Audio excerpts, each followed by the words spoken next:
Vamos a tener en primera persona el testimonio en primera persona de qué es lo que pasa y cómo se vive en Israel todo este momento de crisis geopolítica y de guerra y demás. De tensión permanente, ¿no? De tensión permanente, por un lado, y en el segundo bloque, Mati, que ahí te vamos a exprimir. Vamos a sacar, me traje machete, chicos. Para hacer el... No, has hecho la tarea por primera vez. Sí, porque no, siempre venía de chamudo. Me lo tomé en serio y estaba en la oficina, hoy estuve de turno y me lo puse a hacer esto igual, ¿eh? Resolviendo mis aprendidos y haciendo esto. Resolviendo. Sí. Bueno, va a estar bueno. Nosotros tenemos... Con respecto a lo primero que decís, me parece que o dos por lo menos, esta es una sensación mía de que hay como una sensación de incertidumbre, como que se ha perdido, no sé, estabilidad o previsibilidad a nivel internacional y mismo también hacia adentro con todo este momento político que se vive, pero es como en las dos esferas, doméstica e internacional, que uno medio que se queda como diciendo... ¿Qué pasa? Y sobre todo, ¿qué puede pasar o en qué puede derivar esto, no? Sí. Bueno, ahí vamos. ¿Cómo tomaron ustedes cuando sale Trump a decir que bueno, que había sido un logro, que se había puesto el cese a la guerra de los 12 días, le llamó él? 12 días Sí. fue, no me acuerdo bien cuántos días, pero algo así que le llamó, como que se había puesto el fin, y sin embargo seguían todavía con las alertas, las alarmas, las sirenas sonando. O sea, no sé, nadie sabe realmente qué pasa con eso. Hubo como que se bajó un poco la espuma, no sé si a ustedes les pareció lo mismo o no. ¿Cómo lo vieron a ese anuncio de Trump? O sea, como la parte más que tiene que ver con el conflicto, por ahí les diría, hablemoslo en un ratito que tengamos al invitado y lo hacemos juntos. Lo único que fuera de eso, de la discusión, lo que a mí me llama mucho la atención y que es que, o sea, nosotros que somos en realidad yo soy el más viejo, para salvarlo a ustedes, yo soy el más viejo, pero somos generacionales. Pero más o menos generacionales. Es muy loco, lo que sí es una imagen muy loca, la de un presidente cagando a pedo a presidente de otros países. Subiéndose al helicóptero y diciendo, les dije que a las 12 se termina, estoy enojado y si no los vuelvo a todos. O sea, una cosa nunca vista. O sea, que de hecho uno cuando veía películas, por ejemplo, de la Guerra Fría, la gracia que tenía la historia era que te contaban como el presidente que se volvía loco en privado. Claro. No, acá se te vuelve loco en público, digamos, ¿no? Cagó a pedo a Zelensky en su momento. Sí, cuando fueron al Papa. Hoy, creo que fue hoy a la mañana que salió Trump diciendo, les dije, están los dos locos. Irán y Israel están locos. Más vale que sepan lo que no saben lo que hacen. Y si no hacen esto. Bueno, la cosa me dio como insólita pensar. Lo que a mí me parece que da pavor, o sea, está bien, es remanido, se dice permanentemente. El tema es que, o sea, digamos, estos pistoleros que de algún modo han existido siempre...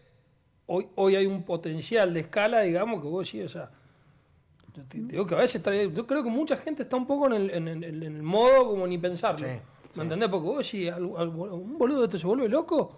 Claro, no juegan con misilitos. No, es que esta vez se pueden armar una cagada de dimensiones inimaginadas. O sea, entonces, nucleares y una cuestión que vos decís, chau. Claro, yo por ahí no sé si la gente quiere para tapar la angustia, decir, bueno, la verdad que no sé, no pienso. Pero esto que vos decís, bueno, Trump. Cagando a pedo y haciendo esto, que no, y que si no lo borro el mapa. Y digo, sí. ¿Será porque tiene el botoncito Trump y por eso...? Y ahí estudiaremos obviamente un conflicto heavy. El tema es que saliendo del conflicto incluso de Medio Oriente, que lo vamos a charlar en un rato, lo hace de manera generalizada. Sí, o sea, siempre. No se pone colorado ni un ratito. Pero todo está desmadrado. Ahí te traje una nota que vamos a ver con la invitada, donde se habla del tema de Medio Oriente entre 12 interlocutores de una manera también como muy, muy heavy, digamos, ¿no? Bien. Pero bueno, eso Bueno, para completarlo, eso que decía un poco al principio, también noto que a partir sobre todo de esta cuestión de Cristina, en lo que yo he podido ver, que consumo por ahí streaming o que eso, yo veo que también ha habido una escalada de falta de respeto y el debate está perdiendo cualquier cauce, digamos. Uh-huh. Sí. Grabó y Wiñaki, ya que no tomo partido por uno, por otro, pero feo, me parece que un momento feo para... Sí. Bueno, y hagamos los anuncios parroquiales también. Saludos y demás. Nosotros tenemos así como muchas veces A veces se critica trabajos de... Sí, bueno, nuestro tema siempre es judicial, digamos, de nuestros diferentes ámbitos. Que muchas veces se ha criticado a veces temas Ministerio Público pericias y demás. Hoy le mandamos un agradecimiento en particular a la doctora Nieto, que es una nueva fiscal de delitos contra la integridad sexual, a la ayudante fiscal, la doctora Tencio y demás, que no podemos dar pero fue un caso que abordamos, que se trata de un abuso de un menor heavy, una situación muy heavy, que se lo están tomando con mucha seriedad y le han metido mucho coraje porque había que dar vuelta al tema y cargarse. Y es bueno eso que... Laura ha sido una buena incorporación en lo que es la Fiscalía, tiene muchos años ya dentro del Ministerio Público y se toma muy en serio lo que hace, es muy práctica, que también yo creo que cuando se evalúa a un aspirante para fiscal, lo que vos tenés que ver no es que sea un ñoño de biblioteca, sino que sea un tipo práctico, que razone y que sea rápido. Vos tenés que buscar eso, no que te acumule causas por acumular. ¿Me entendés? Y que te llene una pila alta, sino que sepa cómo resolverla, cómo salir. La pregunta tendría que estar más dirigida a eso por ahí en los exámenes, que es lo que yo he criticado de los exámenes que yo tengo la suerte de participar, más allá que a mí siempre me gustó el fuero penal juvenil, nada que ver, pero... Sí, yo estoy loco. Pero me parece que tienen que buscar ese perfil de fiscales, como el que tiene Laura y el que tienen unos cuantos que han nombrado ahora, que son muy jóvenes, y son tipos, además de ser estudiosos, son tipos muy prácticos también, y te das cuenta que no se van en un vaso de agua, que eso está buenísimo. Sobre todo para cuando vos estás en una fiscalía como sexuales donde te empiezan a tapar las causas, si no le empezás a meter empuje, ¿viste? Y criterio y bastante cojones, valentía para agarrar una causa que lo más fácil hubiera sido... Mira para otro lado. Lo más fácil hubiera sido mirar para otro lado y la verdad que no. Así que bueno, y también nos va a tocar... una causa en la que nos va a tocar cuidar un poco el trabajo del EDEAS y de las pericias, porque estamos como queredantes, está siendo atacado de una manera totalmente... La verdad es que no podemos dar datos de la causa, pero invito a cualquiera a ver la exposición que hizo la defensa hoy respecto a la calificación del EDA. Me parece que en el límite El límite es el respeto, ¿no es cierto? Sí, de hecho tuve alguna intervención, un nivel de... A veces tenemos los abogados, esto charla también como de café, charla interna para los que nos escuchan y es como el lado B, así como vos contás qué es lo que pasa en la fiscalía. Hay veces que los abogados tenemos por default o por defecto, y en particular algunos, y más cuando por ahí hay alguna carencia de conocimiento técnico en las causas, que para mostrarle al cliente, justificar honorarios, sacarle más, empiezan a tirar bombazos sin ningún tipo de sentido técnico, digamos, y eso también trae consecuencias desde lo ético, me parece que hay que ser cuidadoso con eso. Entonces, también es como estar atentos, ¿viste? Aquellos que terminan, que ojalá no pase mucho, ¿cómo se llama? Que nos distrajimos porque llegó la invitada que la acabamos de ver a través del vidrio. Aquellos que tienen que tener defensas penales y todo, no hay que dejarse encandilar a veces por cuestiones extrañas y se siente mucho las diferencias técnicas, ¿no? También para ser justo, ¿no? Porque si no parece un acto de soberbia, ¿no? No, pero aparte me parece que una cosa es, vos, Matías, y vos, Leo, tienen muchísima más experiencia de la que puedo tener yo, pero parece lícito, primero en el marco de un rol procesal, ejercerlo con pasión, pero de la buena fe procesal, pero después en charlas tan complejas como son, por ejemplo, los delitos sexuales, que son claramente es un tema complejo, o sea, esa es la realidad. O sea, cualquier simplificación me parece que deforma un poco el problema, y creo que la charla o los debates tienen que ser desde la buena fe y constructivos. No es matar a la idea por matarlo, ni que tampoco ni sea sacralizarlo. Claro. O sea, es tratar de ver cómo se resuelve algo que hoy es un problema, porque evidentemente, o sea, otro día veía una estadística, 40% de los condenados son por delitos sexuales. Y también en esto me parece que los abogados particulares también tener en cierta medida, ¿no? En este caso, de la responsabilidad. De la responsabilidad, también reconocer. Estamos en un juicio por jurado donde tenemos, en este caso como defensores, y tenemos al fiscal jefe de homicidios, que es Fernando Uso, Sí. y que probablemente es el tipo que más sabe de juicio por jurado Sí. en la provincia, porque debe haber hecho 50, de los 60 que debe haber, ha hecho 50. Desde el primero que se hizo. Ha hecho, y uno lo ve cuando te hace las devoluciones en forma oral, el tipo sabe un huevo. O sea, más da, después del contenido de lo que uno discuta. Sumado a que tiene Y se- debate y- también como fiscal camarista, ¿te acordás? No, digamos, y es como que esa parte siempre es reconocida. O sea, es como en eso, más da que después Claro, lo en su disienta época anterior. en lo que Exacto. tiene que ver con la estrategia. Y mirá, hay tipos que están sumamente preparados. Después uno puede tener diferencias técnicas, incluso personales, pero lo cortés me parece que no quita lo valiente, digamos, ¿no? No, y como te decía, la buena fe procesal, o sea, en ningún momento se ve es una que se contienda- litigue con zancadillas, digamos. No, o sea, no, es una contienda franca, pero que cuando tenés a alguien que efectivamente desde algunos temas técnicos, por ejemplo como en este caso, y la verdad que no creo que haya ningún abogado de la CADE que tenga el nivel de conocimiento que tiene Uso de lo técnico de lo que es el juicio por jurado. Después, bueno, sí puede pasar que Uso es fiscal jefe, pero la instrucción la deban los fiscales. Sí. Y se tiene que comer a veces los virulazos de instrucciones mal hechas y tiene que ponerle la cara a él, pero bueno, esa harina a otro costal. Creo que tiene que ver, ¿se acuerdan lo que hablábamos de la película que vimos, que analizamos acá de una acción civil? ujú. Sí. Cuando se ve toda esta cuestión y el respeto por el que sabe más y desde qué lugar se toma y de lo ético y de la buena fe procesal, como bien decís vos, cómo se analiza desde ese lugar, me parece, ¿no? Cómo te enseña y acá cómo lo ves en la práctica también. No es que a Uso no se le puede ganar, pero me parece que es un tipo sí que tiene mucha suela gastada, muchísima. Ya te digo, tanto como fiscal de cámara cuando lo era, que ahí agarró mucha cancha y en un primer momento se notaba mucho la diferencia del fiscal de instrucción que pasaba a hacer audiencia del fiscal camarista que las hacía. El fiscal camarista te daba vuelta en audiencia. En cambio, el Se fiscal- dedicaba a eso. el fiscal de instrucción era como mucho más de la parte práctica, pero la previa. Le presentaba el plato al fiscal de cámara en ese caso. ¿me entiendes? Ahora cambió eso y con el tiempo va aprendiendo. Eso es aprendizaje. A mí me gustaría hacerte una pregunta, esto disculpame, pero es de curiosidad. Sí. Porque muchas veces me la planteo, lo he estudiado desde lo académico, pero yo vos como parte del Ministerio Público y de la directiva, Sí. ¿cuán en serio crees que se toma el principio de objetividad que tiene que tener el fiscal?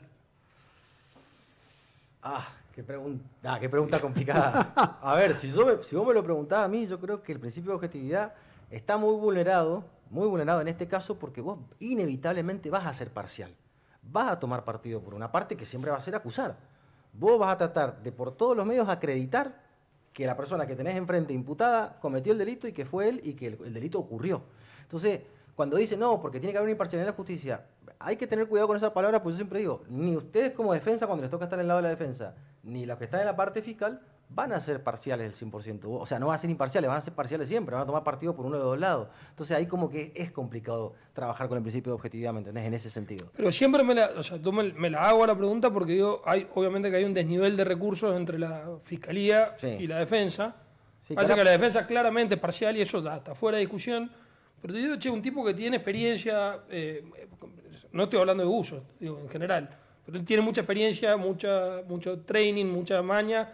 Es como decir, viste, si a veces se pondrán realmente en acusadores de ultranza, o si a estos también cuando les entra la duda de decir, che, la verdad, voy a sí. hacer todos los esfuerzos porque en definitiva también el resultado final es la cárcel para el tipo. Digo. Claro, vos acordate que fue uno que también fue por jurado ese juicio. ¿Se acuerdan el caso este de la mujer que salió absuelta por una cuestión que había un contexto de violencia de género cuando Sí. ella mató al... Ahí lo dijo Uso, acá no puedo acusar. No, y ahí hubo una objetividad totalmente clara que dijo, no puedo acusar, no puedo seguir. Él no Claro. siguió con la acusación. Dijo, no puedo seguir porque no tengo los elementos para seguir y porque acá se comprobó que hubo un contexto de violencia de género que a la mujer la hizo explotar, que pasó lo que pasó y que la mujer no es que se fue aplaudiendo de la sala, ¿no es cierto? Pero ahí demostró eso. Vos decís, bueno, ¿hasta dónde está el caprichito de querer ganar? Ujú. Y- A eso y me refería. ¿Cuál es el precio? Como decís vos, hay una libertad en el medio de querer ganar. Es muy delicado eso. Sí, sí. Y bueno, y después estando en el polo uno ve también por ahí los sesgos o sea, en el buen sentido, de amistad o cercanía ideológica, porque uno ve a los magistrados que se juntan, fiscales o jueces, que los ve, toman más café unos Claro, con otros. vos ves que hay una... Se ve, sí, Sí. se los ve, ¿no? Sí, sí, sí. Se ve Sí. las distintas mesas de café. Y sí tenés que, y siempre tenés que creer, por supuesto, que la imparcialidad absoluta la va a tener el juez, que es el que va a decidir en la cuestión, ¿me entendés? uno va a tirar para un lado, el otro para el otro, y el que está arriba es el que tiene que ver para decidir, salvo que sea por jurado, obviamente, pero siempre es así como debería ser, ¿no es cierto? Que no haya nada que te pueda cooptar en el momento de vos usar tu sana crítica racional y tu criterio para ver qué tenés enfrente y qué estás sosteniendo o qué no estás sosteniendo. Y bueno, y saludos también, saludá a uno de los jueces polémicos, uno de los jueces A ver si es uno más, de los que...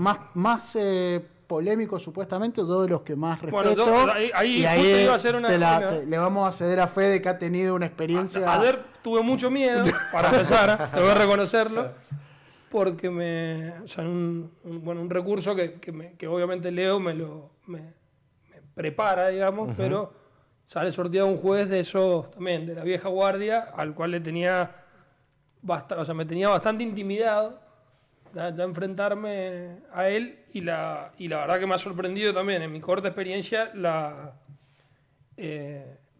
Rafa Scott. Rafa. Claro, bueno, de los fuertes. De lo fuerte que no se come ninguna. Claro, el coraje y también, la verdad, los años la cantidad de años de magistrado que realmente yo creo que a los tres que estamos ahí, incluido el Ficano, de una clase de derecho que nos quedamos los tres como diciendo. No hay lugar ahí para ponerse a guitarrear ni nada por el Es estilo. como la película No hay lugar para los débiles. Claro. te está esperando atrás de la puerta. No, te vas a 30 segundos hablando y me dijo, ¿qué dijo?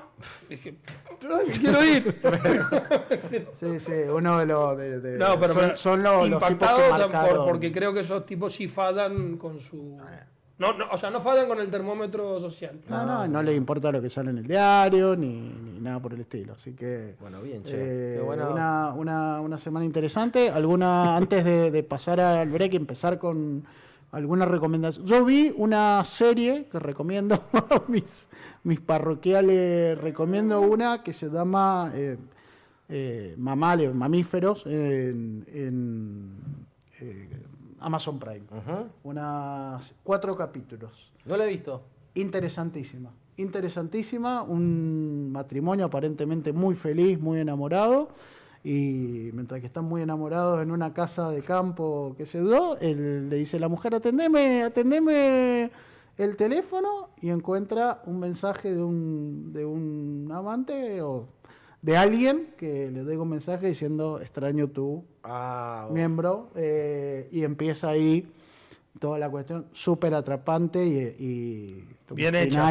muy bien armada, así que recomiendo. Aparte son cuatro capítulos de media hora, bien. Así que 40 minutos, así que la recomiendo para el que venga el fin de semana y no tenga que ver. Está bueno como programa justo. Este fin de semana laburo, pero a la tarde ya quedó libre, así que me voy a hacer una maratón.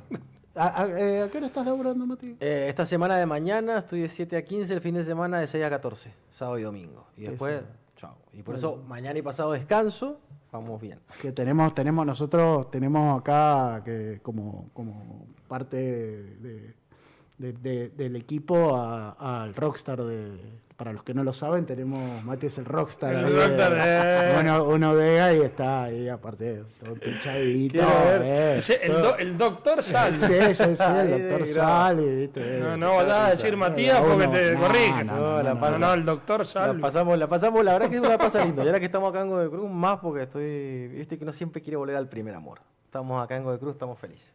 Bueno, ¿les parece que hacemos un cortecito y nos metemos de cabeza? Vamos a hablar del tema de qué pasa con Medio Oriente y con alguien que nos puede contar en primera persona, desde acá, qué es lo que se vive en realidad, digamos, lo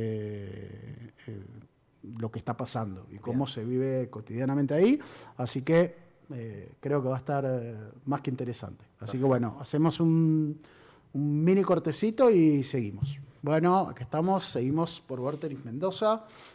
Vamos al segundo bloque y que creo que va a ser un bloque bisagra. Tenemos una invitada muy especial, además de que por primera vez la conozco en persona, así que también muy elegante, Natalia López González, que es licenciada, nos contará Eda lo que nos contará un poco qué es de su vida, pero nos vamos a meter en un tema que en particular a quienes somos judíos nos toca como muy de cerca, Eda más, porque está más implicada, y que es lo que hoy nos tiene a todos medio ocupados en lo que tiene que ver con el mundo, que es este conflicto, en este caso con Irán, entre esta amenazas de guerra nuclear entre Israel e Irán, y un poco también abarcar más que qué pasa con el conflicto de Medio Oriente. Y seguramente en algún momento me echaré con el tema del antisemitismo cada vez más creciente y muchas veces careteado. Así que, bueno, ¿cómo estás? Bueno, buenas tardes, gracias por la invitación. Como bien dijiste, es un tema que creo que a todos nos toca, más allá de ser judíos o no, como argentinos también, porque nosotros no estamos exentos del problema, y de hecho ya tuvimos varios atentados y varias muestras en nuestro propio lugar con judíos y argentinos, cosa que por ahí se pasa de largo. Así que me parece importante seguir tratando este tema y que la gente conozca desde la información certera y sin prejuicios. Está muy bueno. Y bueno, pregunta previa antes de meternos de cabeza. Contanos un poco cómo es tu vida. Surgió el tema también porque en un posteo en donde contabas un tema también personal respecto a tener familia en Israel. Sí. Pero contanos un poco a qué te dedicas, qué haces, cómo es que bueno, ¿quién es Natalia? Yo soy licenciada en comunicación. Mi hija hace ya 1 año y 7 meses que está viviendo en Israel. Ella se fue becada a terminar el secundario, a una escuela allá. Vive con chicos de todo el mundo, como experiencia, por supuesto, súper enriquecedora, pero además mi hija quería vivir una vida judía y por eso también eligió irse a Israel. Como mamá esto es una piña y una cosa horrible. He estado militando un montón en redes porque veo justamente esto, primero un antisemitismo que asoma desde la ignorancia. Segundo, no se entiende bien cuál es el conflicto y qué es lo que pasa, y no se entiende que Israel tiene una mirada mucho más occidental en Medio Oriente que los otros países. Entonces, bueno, por eso mis posteos han sido un poco más duros de lo que siempre pongo o comparto. Pero bueno, tiene que ver con eso, con que creo que es una causa absolutamente justa. Soy sionista, y lo digo abiertamente, soy judía y soy sionista. Y creo que este conflicto tiene ribetes que no se entienden y que por ahí no es bueno que alguien opine tanto de algunas cosas sin conocer, porque somos todos y eso no me parece positivo ni me parece que sume. Uh-huh. Está buenísimo, y me parece un tema que creo que es como muy trascendental para hablar del tema, que lo dijiste, y de paso para que nos contés un poco tu mirada que ves del conflicto de Medio Oriente y de las razones del conflicto histórico que tiene que ver con Israel, que es esta historia de Israel es una democracia. En medio de, por supuesto, países que son teocracias, digamos. Primero eso. Segundo, que es como completamente ridículo que siempre tengan que estar defendiendo su derecho a existir, porque acá partimos de una base que es muy clara. Hay un país que es democrático, que acepta y que cree en los otros países, que cree en el derecho de existir y no tiene nada en contra, y hay un país como Irán que financia a los proxies y que cree que Israel debe desaparecer. Y con Israel es como la punta de la lanza, porque en realidad ellos van contra todo lo occidental. Es así, o sea, hay que ser realista. Entonces, por ahí que cuando escuchás algunas defensas de ese tipo de países, realmente los que defienden, ahí no podrían hablar. Entonces, es un poco complicado. Pero bueno, básicamente creo que Israel ahí es un faro, es un lugar que ha hecho aportes increíbles al mundo, y bueno, y es una democracia donde todos están representados. Eso es un dato no menor, donde la gente vive en paz, musulmanes, católicos, diferentes religiones conviven. Entonces, la verdad que Israel lo único que quiere es la paz esta vez ha cambiado la estrategia porque siempre se ha defendido, y esta vez empezó, en realidad no empezó, continuó, porque era una cuestión de supervivencia, básicamente. Es difícil cuando vos tenés una hija, mi hija tiene 15 años, es difícil porque ella vive en la escuela, y cuando vos ves todas las noticias y ves la cantidad de desinformación, es bastante angustiante, pero bueno.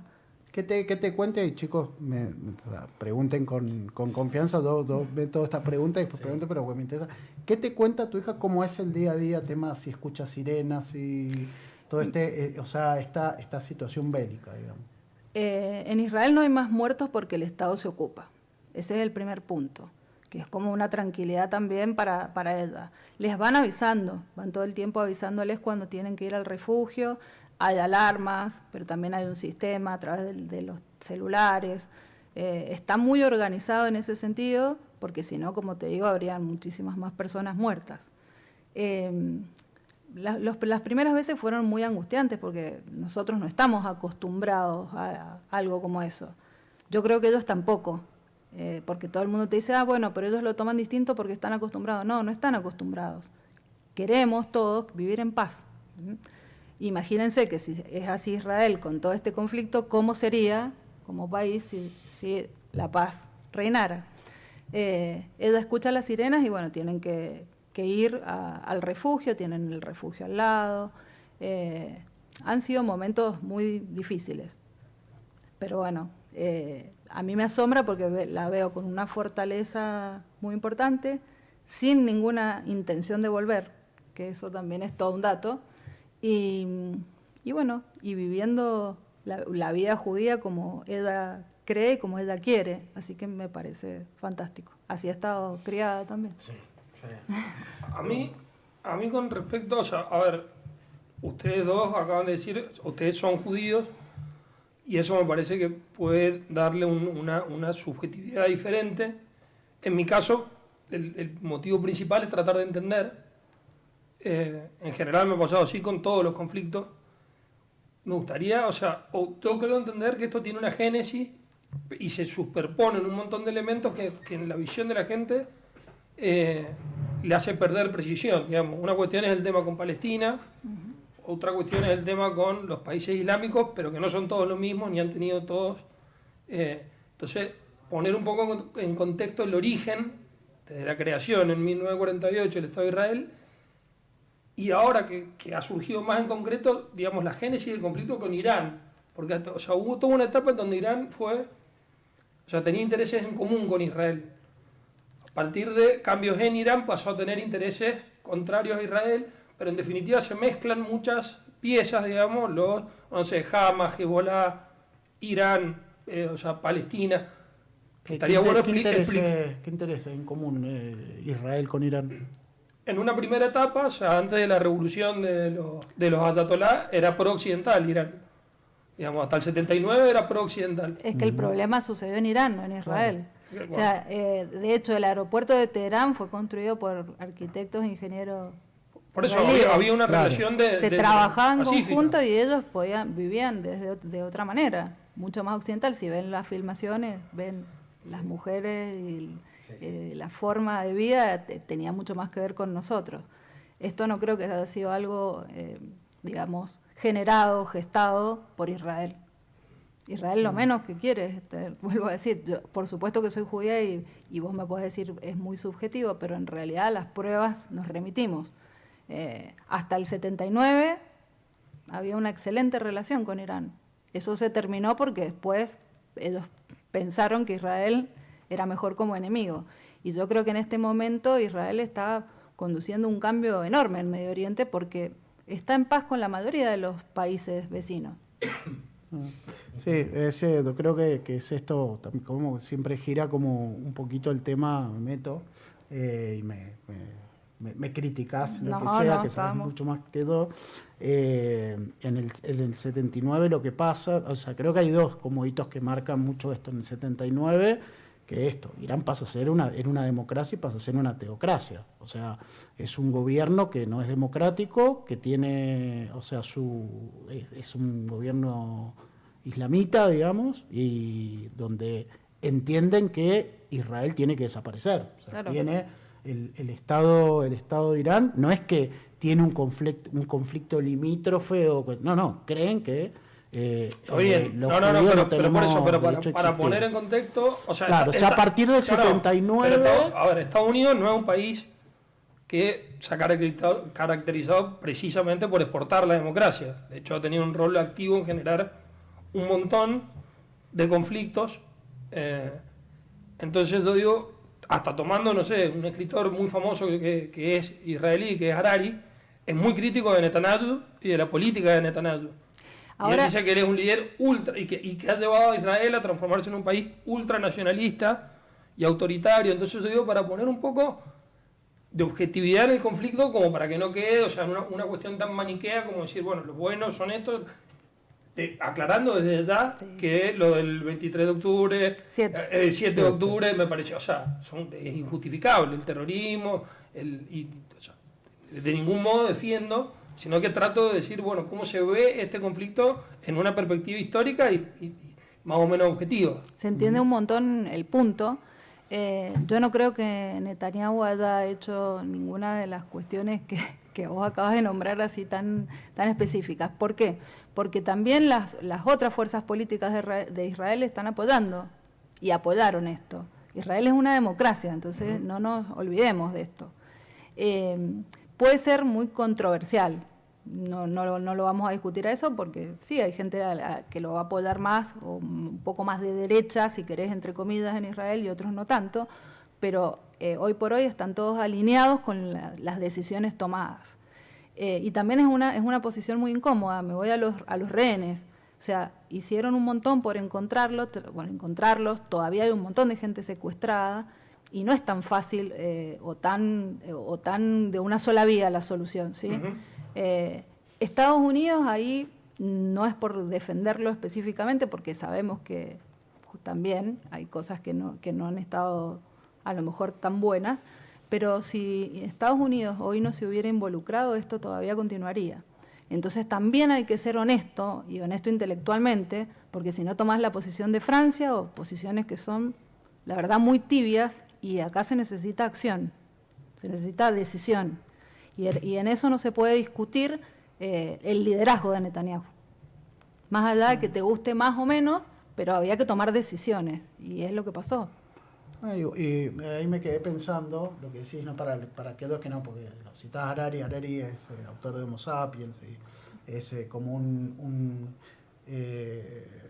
divulgador científico, si se quiere, con una mirada bastante, que está también muy, hace unos cuantos años que está muy en boga, digamos, ¿no? O sea, son libros bastante extensos, que tiene toda una mirada de la evolución del hombre muy disruptiva, pero que también tiene posiciones políticas bastante controvertidas. Ahora, vive en un país democrático, les puedo decir.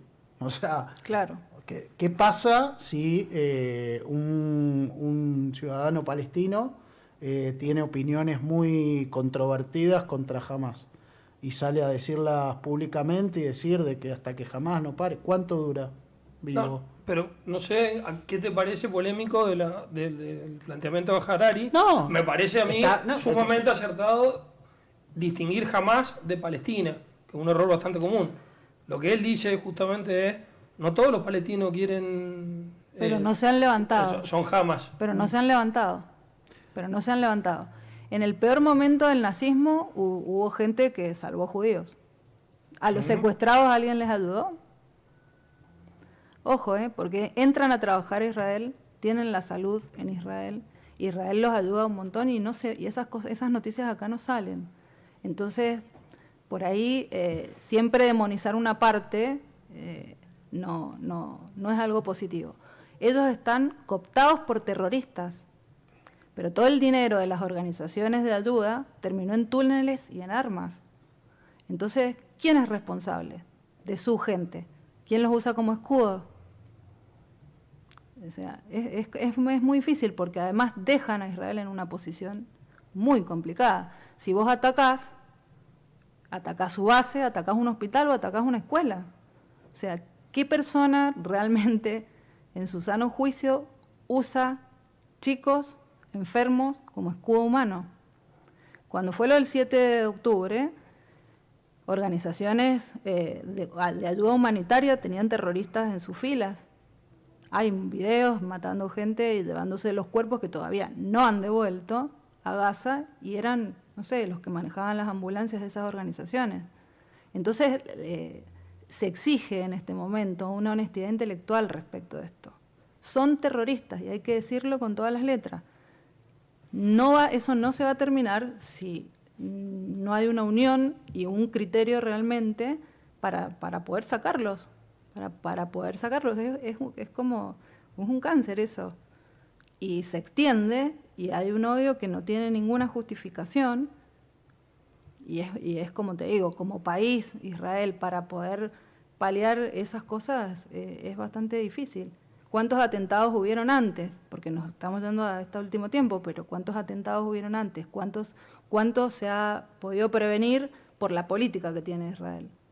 Pero si Israel no se defiende, nadie lo defiende.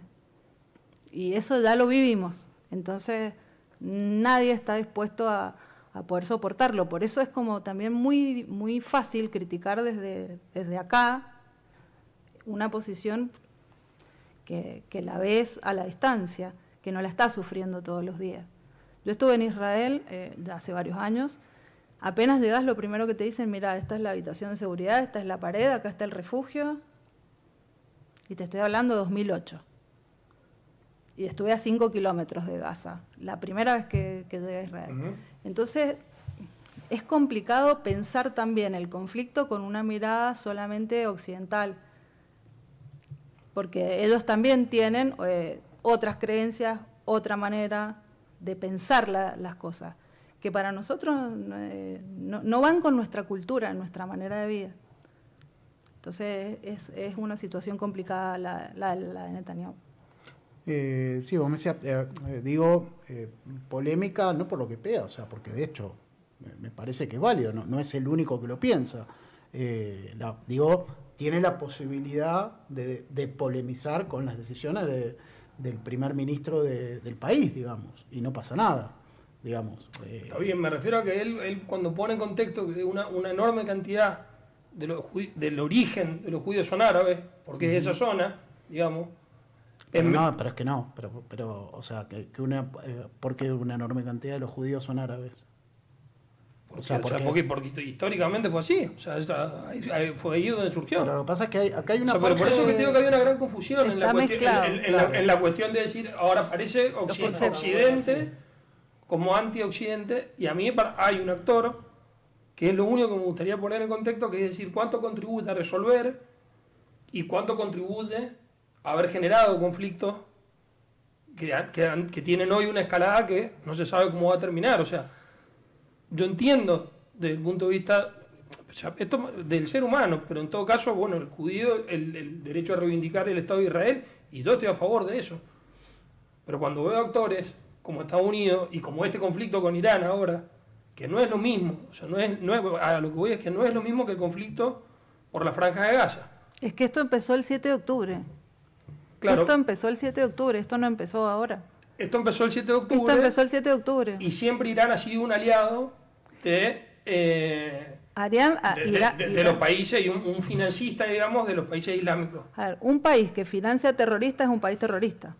No hay como... Está bien, pero en esta cuestión estratégica, digamos, ha sufrido 2 ataques, y ahora el mundo está un poco en vilo, ha sufrido 2 ataques muy fuertes, o sea, uno financiado y otro directamente de Estados Unidos.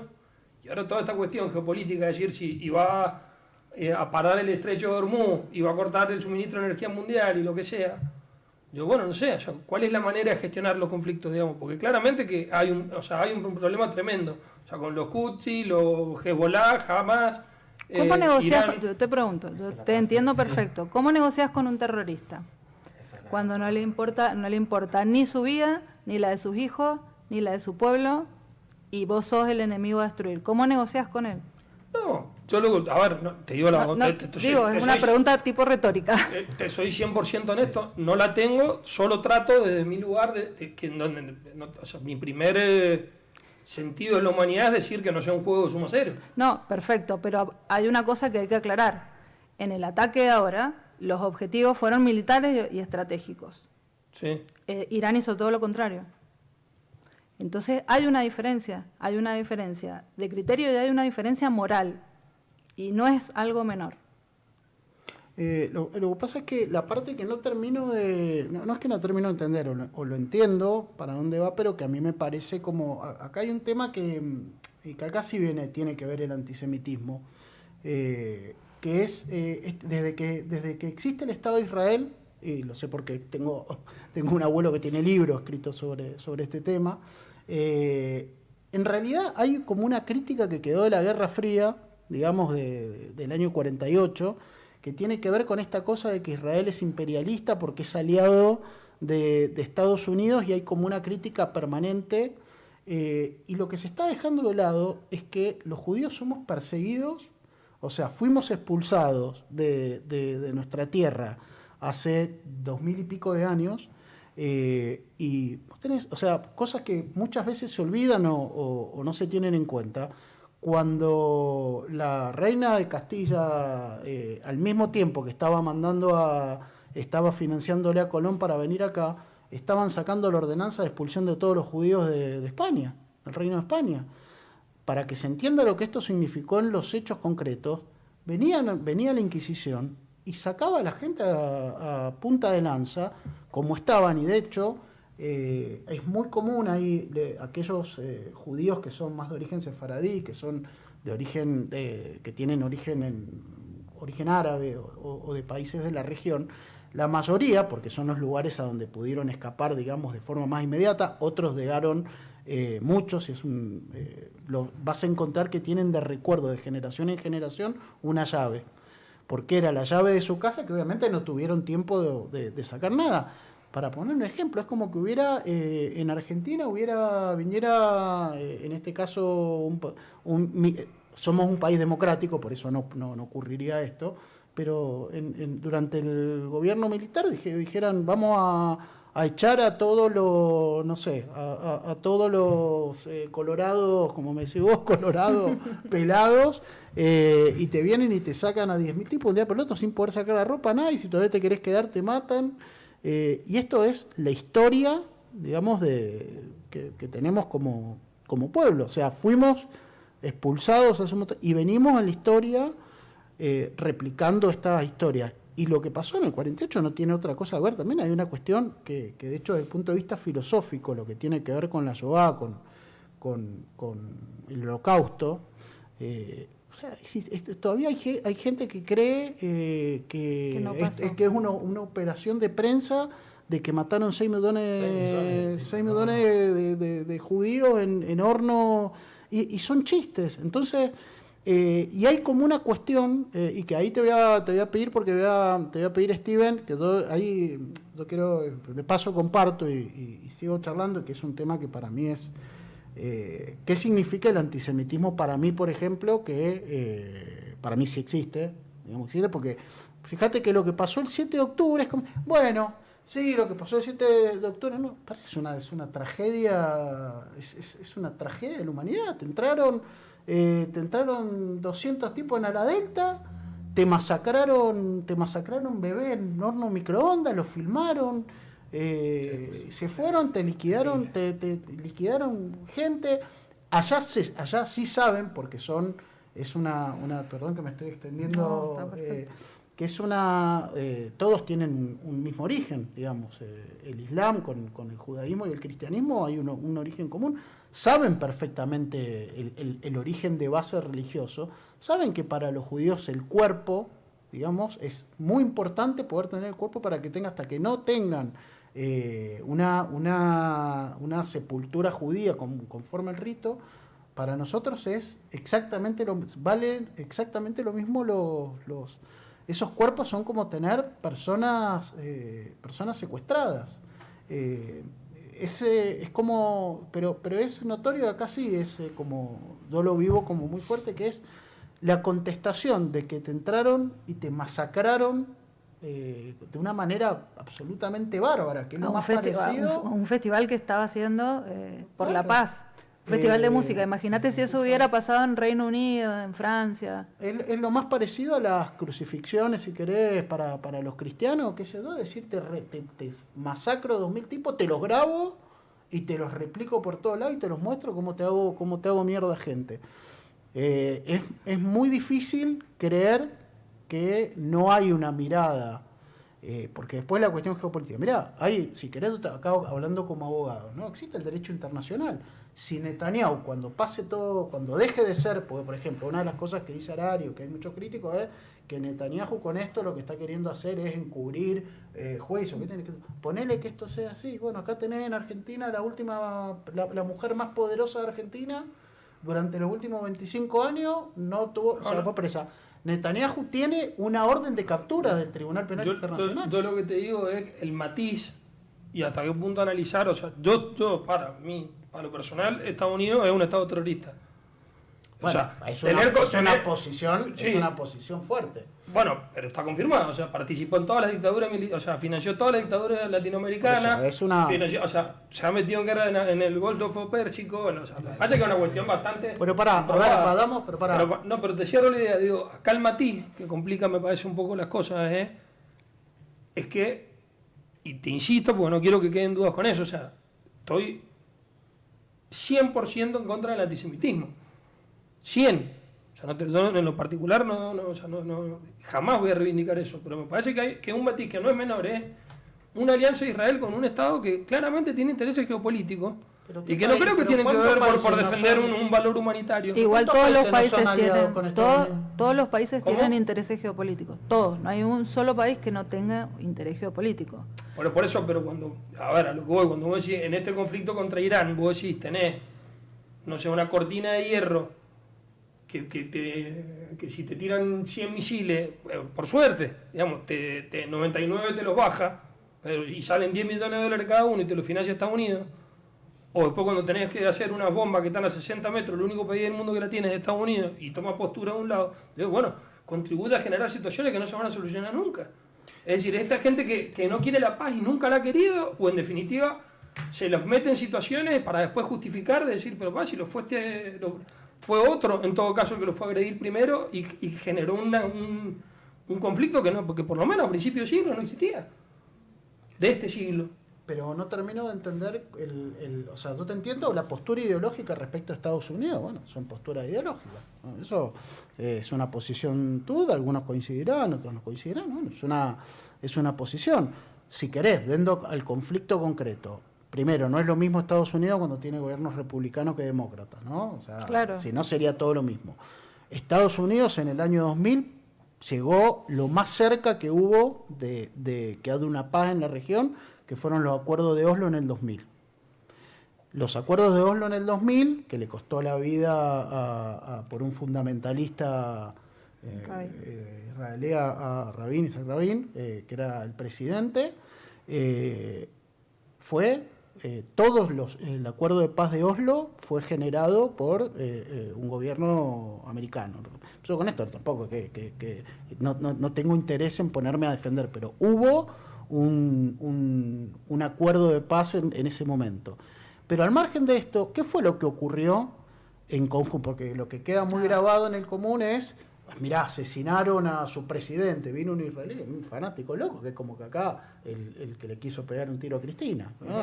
Vino un loco y lo asesinó. Ahora, mira, ahí está la foto. Y Arafat, que es el otro que firma el acuerdo, que le está dando la mano para los que nos ven los que nos están viendo directamente por streaming. ¿Qué es lo que pasó en realidad cuando matan? Lo que dijo Arafat fue, miren, yo no puedo justificar este acuerdo para mi gente porque me van a matar. Este acuerdo de paz. Y vino la intifada. Se levantaron y empezó una guerra en la cual Israel no estaba metido. Israel estaba comprometido en un acuerdo de paz que no pudo controlar a Arafat. No, hay otra cosa. Sharon en su momento también devolvió tierras. O sea, Israel ha tenido gestos, muchos.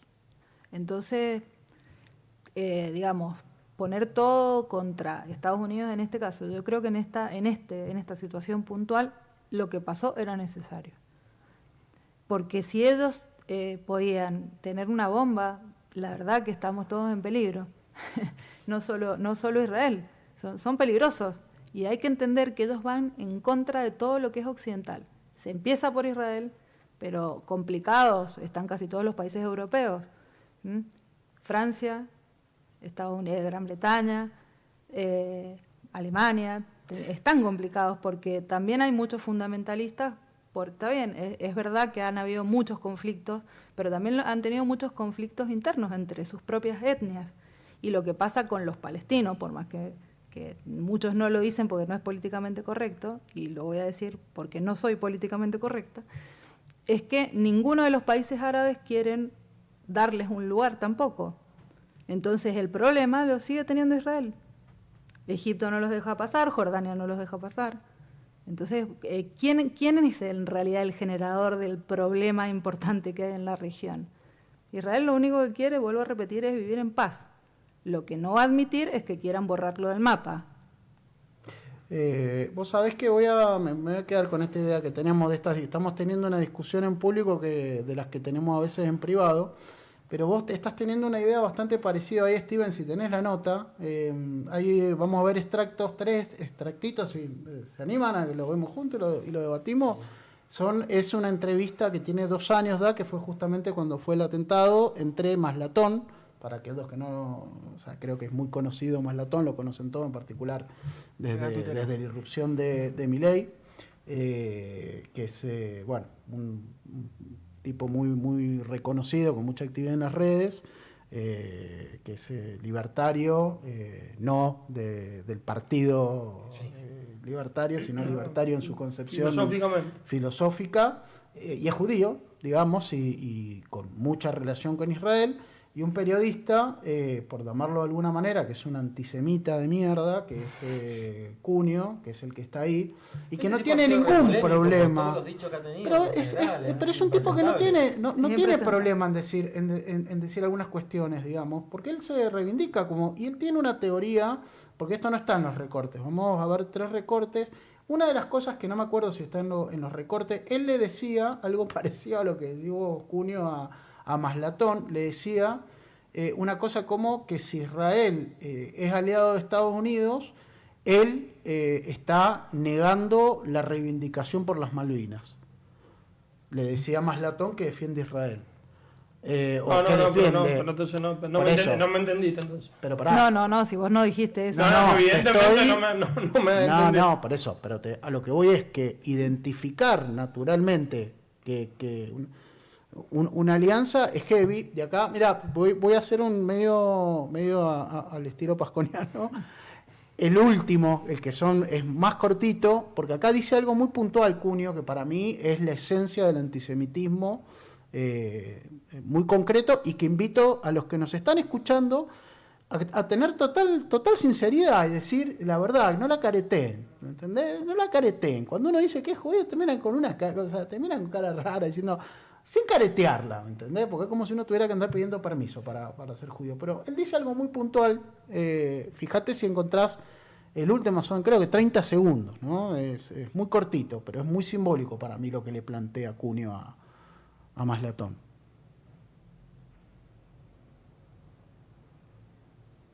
¿Lo tenés, Steven, ahí? Se está reproduciendo, pero no sé si el audio... no se escucha el audio.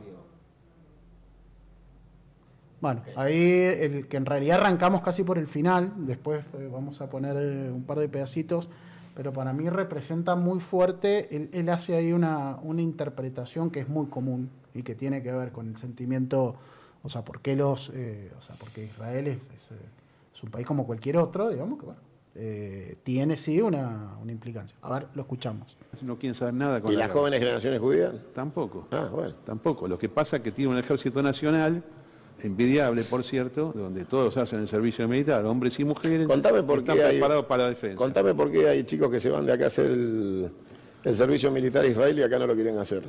Su patria es esa, ¿no es acá? Si no hay servicio militar acá. No, pero acá en la Argentina se niegan a que vuelva. Dicen, no. ¿A que vuelva quién? El servicio militar. No. Bueno, qué sé yo. ¿Vos estás de acuerdo con el servicio militar en la Argentina? Sí. Bueno, yo estoy de acuerdo con el servicio nacional. A ver, ¿qué es eso? Es muy fácil. El tipo que tiene problemas con las armas, que no le gusta... Está bien, sí.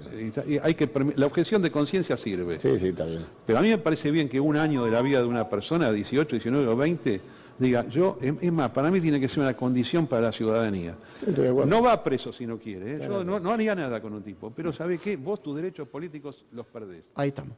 Me quedo con esta cuestión. ¿Con qué lo corre?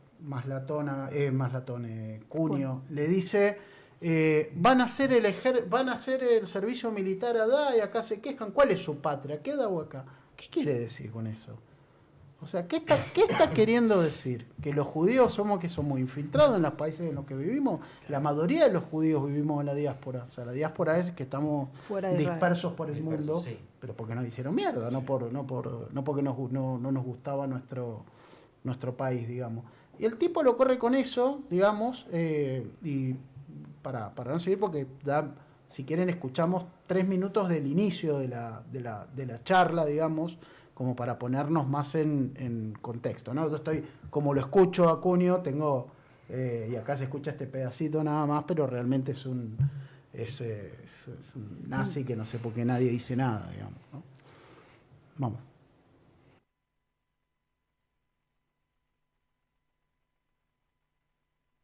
Los muros, los alambres. Primero Palestina. Palestina es un conflicto... ¿Vos estás de acuerdo con los muros, los alambres, las torretas? Y es una frontera internacional esa. ¿Pero vos estás de acuerdo con eso? Yo estoy de acuerdo con el Estado de Palestina, fue creado en 1994, existe y tiene fronteras internacionales con el Estado de Israel. A ver, la frontera no puede estar dividida por un muro porque no hace falta. Los pueblos tienen que tener amistad y paz. No. En un inicio del 1994, cuando se funda la Palestina moderna, hasta el año 2002 no había muro. Bueno, venían tipos caminando con... ¿Te acordás del primer ministro que asesinaron? El magnicidio en Israel. Sí. ¿De dónde venía el primer ministro? De darse la mano en Washington con ¿quién? ¿Quién los había recibido? El presidente Clinton. Pero eso fue un par de años después. Con Arafat, con Camp David. Con Arafat, el acuerdo de Oslo. Que se dan la mano... Eso se llama Camp David. Pero bueno, Oslo, Camp David, dale. Se dan la mano, vuelve a Israel y lo boletean. No fue, como lo estás contando vos, no es tan así. Hay un año y medio de diferencia entre una cosa y la otra. La consecuencia del acuerdo de Oslo y la foto con... Un loco lo mató, ¿qué quiere? Eso no es... Y a Kennedy lo mató Oswald, ¿no? No sé quién lo mató a Kennedy. No sé cuál es el fondo. Lo que yo te puedo decir que el tipo que mató al primer ministro Rabin en noviembre de 1995 es simplemente un extremista judío. ¿Aquel camino no era buen camino? Pero el camino ese siguió. No está roto. Después de eso vinieron muros, alambre de púa. Porque vos tuviste lo que se llama una intifada en el año 2000. ¿Pero la intifada quién la hace? ¿El pueblo palestino o los extremistas palestinos? La intifada del año 2000, te voy a decir qué fue. Yasser Arafat estaba por firmar acuerdos definitivos con el Estado de Israel en Washington en otra reunión de Camp David. Y en un momento estaba toda la firma, estaba todas las fronteras divididas, se dividía hasta la ciudad vieja de Jerusalén. Y el tipo dijo, no puedo firmar esto, mi generación no puede firmar la paz. Y entonces el tipo dijo, intifada, levántense todos. Y esto es lo que pasó. La consecuencia de la intifada es una ruptura en la confianza de la opinión pública israelí, que dijo, ¿cómo? Firmamos la paz, le dimos todo y ahora tenemos esto. Entonces, ¿qué le dieron? Porque, a ver, la discusión es en dónde están y por qué están, que le das Gaza y Cisjordania. Sí. Con algunos pequeños recortes que se compensan. ¿Vos viste el mapa actual del Estado palestino? Lo conozco perfectamente. Son 4 islas en lo que era su territorio original. No son 4 islas, tenés área A, área B y área C. El área A son los territorios otorgados a la Autoridad Nacional Palestina. El área B son áreas comunes de tránsito. Y el área C, que es el 3% nomás, son colonias judías en la Cisjordania. ¿Te acordás el mapa original del actual Estado de Israel cuando se asentaron? No había ningún mapa, era Turquía primero, Inglaterra después. Cuando Inglaterra ya cede los terrenos para la formación del nuevo Estado de Israel post Segunda Guerra Mundial. Vos decís la resolución de la ONU. Sí, claro. Bueno, vamos a la resolución de la ONU. Esa resolución es de noviembre de 1947. Manda a crear 2 estados, uno árabe y uno judío, y un círculo sobre Jerusalén que le pusieron ciudad internacional. Correcto. ¿Qué es lo que pasó? El mundo árabe dijo que esto no existe, lo desconocemos. no vamos a dar lugar al nacimiento de un Estado árabe diferente del nuestro, y comienzan la invasión. ¿La invasión a dónde si ellos estaban ahí? La invasión de Transjordania en ese momento, Siria, Egipto y todos los países árabes circunstantes a este territorio asignado por las Naciones Unidas a 2 estados. Y se quedan con 2 territorios, con Gaza y con la Cisjordania y con el oriente de Jerusalén. Entre 1948 y 1967, 1949... Lo cortaban para no hacerlo tan largo. ¿Es tan loco pensar que 2 países no tienen divisiones, por lo no tienen controles fronterizos? Es un delirio, ¿no? O sea, acá nos comemos, o sea, en 2 países limítrofes como Argentina y Chile, para irte de vacaciones todavía estamos 12 horas para cruzar, digamos, o sea, y somos países que totalmente, al margen de que no tenemos fuerza para hacer una guerra, ni para amagar. O sea, ¿cuál es el razonamiento de que hay una tela de alambre o cuestiones similares, digamos, ¿no? Yo creo, insisto, perdón que no me excedí mucho en esto, pero hay una cuestión... No sé cuál es la utilidad, de todos modos, tío, me parece que es el peor exponente, o sea. Sí. ¿Quién? O sea, Junio. O sea, hay que discutir por ahí, creo que con el mejor argumento lo de Cunio es indefendible. O sea, Lo que pasa es que es grotesco. Pero hay un montón de Pero gente que no lo dice, que no lo dice abiertamente y piensa exactamente lo mismo. Pero, o sea, eso no me cabe en duda porque pasa en un montón de aspectos. Pero yo digo, o sea, el análisis me parece que es más complejo porque la adopción del terrorismo no sé si está en el ADN de esta gente. O sea, el mundo occidental se le vino encima a esta gente y generó, porque vos me decís, o sea, no era así en el siglo XVIII o en el siglo XVII. No, porque no. O sea, pero por eso, pero es que hay toda una historia de imperialismo, de colonialismo, de protectorado. Como dicen, antes estaba Turquía, después Inglaterra, después lo cedieron, la ONU, que claramente la ONU, o sea, también, no me voy a decir que la Organización de Naciones Unidas es la panacea no es. Claro, o sea, acá hay una cuestión que ha generado, o sea, pero no es por defenderlo, sino para tratar de entender el conflicto con una densidad, una profundidad un poco mayor. Estados Unidos sufrió un atentado terrorista en su propio país, como consecuencia, es decir, bueno, te fuiste a meter y a imponer en tipos que hace 1000 años, 2000 o 3000 viven de un modo. Que esta reacción de gente que sea asimétrica, que sea cobarde, que sea inhumana, no la justifico en lo más mínimo. Ahora, creo que el conflicto merece, para solucionarse, necesita un análisis también un poco más serio. Es cierto. No de tribuna de fútbol, porque si no vamos a solucionar nada. Es cierto lo que vos decís, que Estados Unidos por ahí ha tenido una política más imperialista y más... Pero a ver, Israel, volviendo a lo que nos interesa, que es Israel, es el único país judío en todo el planeta. Y tiene el tamaño de Tucumán. Entonces pongamos las cosas realmente en contexto. Cuando se crea el Estado de Israel, lo atacaron todos, perdieron todos. Hoy vuelven a lo mismo, también Irán es el gran perdedor de acá. Vos decías lo del canal y el ataque de Estados Unidos, pero en realidad China también les dijo, no se les ocurra cerrar el canal. Porque hay cuestiones comerciales y hay otras cuestiones. Vuelvo a lo mismo, no se puede negociar con terroristas y no se puede negociar con gente que financia terroristas. Es una teocracia, el pueblo iraní está incluso a favor de esto que ha pasado con Israel porque también quieren una liberación. ¿Cuántos presos políticos tienen? ¿A cuántas mujeres han matado porque se les ve el pelo? Y vos escuchás acá defender lo que es indefendible. O sea, nuestros valores occidentales no van con el Estado y lo que ellos defienden. Es como ridículo. Este hombre que hemos escuchado es el peor de todos los exponentes, porque además es un nazi. Pero el problema de esto es que hay un montón de gente que piensa exactamente lo mismo y que no se anima a decirte lo mismo. Cuando hablaba abiertamente con una impunidad, con el odio que hablaba del pueblo judío, lo hacía. Y tuiteaba. Y avalando a Irán, y avalando los atentados de la AMI, avalando unas barbaridades. Bueno, ahora, sin pena ni gloria eso. Ahora el juicio próximo a Cristina tiene que ver también con esto. Y es traición a la patria. O sea, ellos firmaron un memorándum con uno de los actuales cabecillas que ahora está nombrado en Irán. Entonces no se puede desconocer esto tampoco. Ahora, te haría dos preguntas más. desde mi punto de vista y por el interés que me genera el tema, intuitivamente coincido con la pregunta de decir no se puede negociar con un terrorista, un tipo que mata a bebés. ¿Qué implica y cómo se lleva a la práctica? Esa sería la primera. Y la segunda, para ilustrarme, o también para vos, Leo, entiendo que dentro del judaísmo hay sionistas y hay, no sé si antisionistas, no sé cómo, pero no sionistas. Eso, ¿cuál es la explicación histórica, digamos, los sionistas? Entiendo que son los que reivindican el Estado de Israel. Uh-huh. Y los judíos que no son sionistas, ¿cómo no tengo muy claro su pensamiento. Si querés, yo te contesto lo antes. Lo pregunto de la ignorancia. Eso los judíos, en particular, lo que tiene que ver con aquellos judíos que no son sionistas, primero es un fenómeno reciente. O sea, es un fenómeno menor, pero minoritario. Es minoritario y reciente, pero que tiene que ver con la Guerra Fría.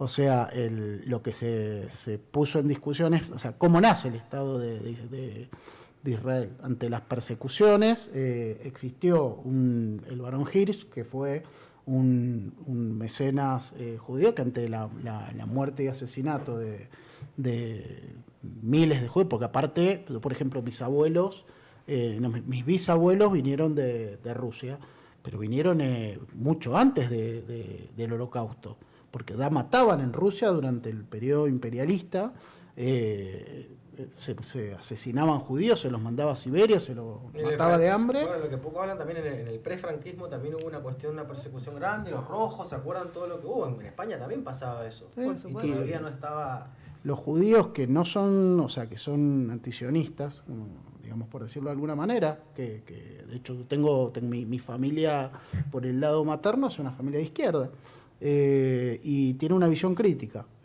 Una visión crítica, más que nada, no tiene que ver... O sea, tu mamá, por ejemplo, Paula... Mi vieja, el que se no es, pero tampoco es antisionista. Lo que es crítica, esto mismo que vos acabás que vos dijiste más temprano, es que el antisionismo, el que es antisionista, tiene que ver con una visión de la intervención de la ONU, la participación de Estados Unidos, en un contexto de Guerra Fría, donde se dijo, Israel es imperialista, toma una posición con los ganadores. Estamos hablando de un mundo que tenía el muro de Berlín, el mundo dividido en dos ejes, digamos, Estados Unidos y la Unión Soviética, y entendían que el alineamiento de Israel con lo que tiene que ver con Occidente lo convertía automáticamente en... Pero un no sionista no renuncia a la existencia del Estado de Israel, sino que pretende procurarlo por otros medios. Critica la forma. Claro. Sería algo así, digo. O sea, ¿cómo piensa un no sionista, digamos? Critica la forma forma en la que se sucedieron los hechos. Pero con el diario del lunes te das cuenta que si no era de esta manera no iba a ser. O sea, no se hubiera hecho nunca. De hecho, el origen que esto también es un tema que se suele...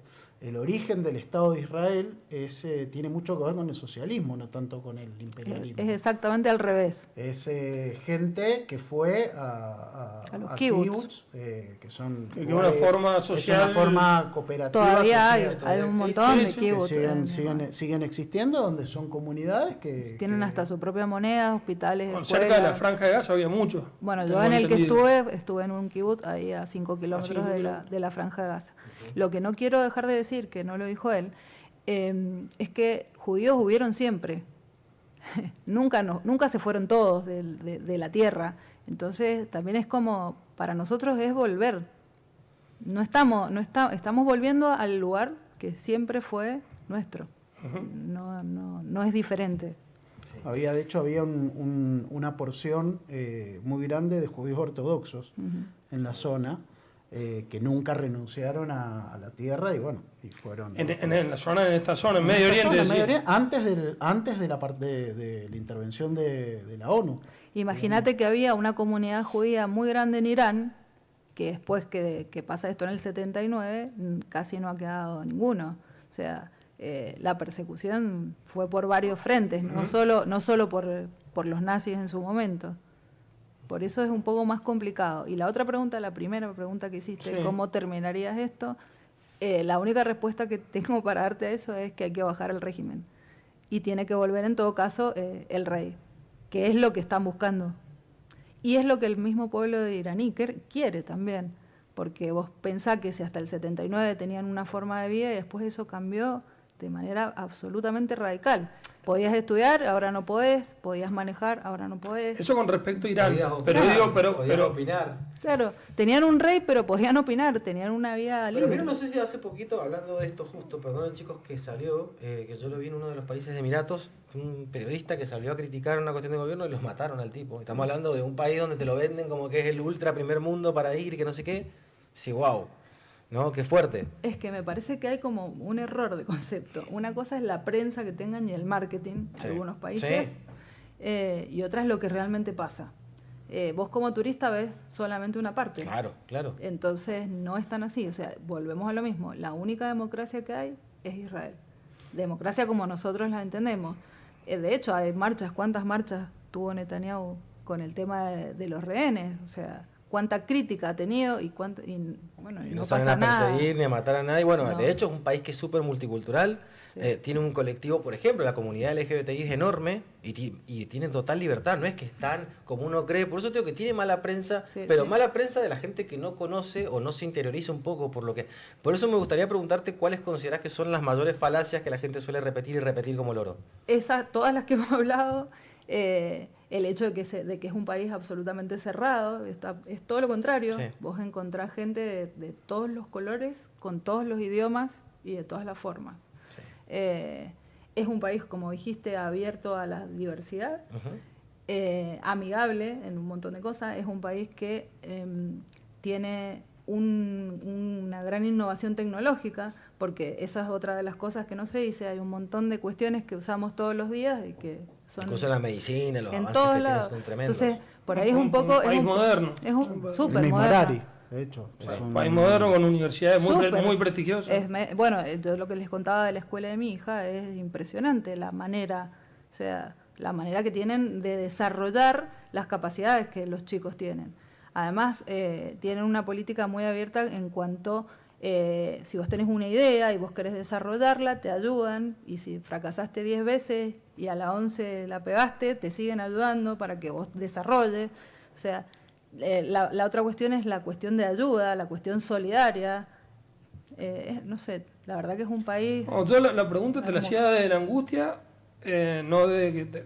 Pero a ver, me parece que no es solo Irán, o sea, es Hamas, es Hezbollah... Pero son los jamás, Houthis, o sea, Hezbollah y todo eso es financiado por Irán. pero No, por- son bueno, células, o digamos, Y se entiende más porque tenés Venezuela, Bolivia, la triple frontera. O sea, estamos viendo como el ombligo.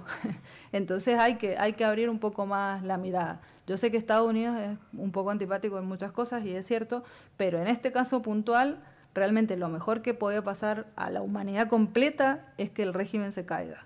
o si no, como una reacción, no sé, la verdad que no soy ni cerca de ser un experto en política internacional, pero una verdadera unión de la comunidad internacional, digamos, pro ciertos valores, llámese tolerancia, pluralismo, etcétera, pero no sé, o hasta la misma experiencia de Estados Unidos en Afganistán, que fue decir, no, vamos a la lucha contra el terrorismo, tuvieron 20 años, y el tipo dijeron, bueno, tenemos que ir porque no aguantamos más, o sea, con estos tipos, o sea, mientras quede uno, Lo que van a tener los mismos métodos, tirar bombas, van a tirar... Claro, lo que pasa es que la gente también tiene mucho miedo de protestar o de manifestarse en contra en esos países.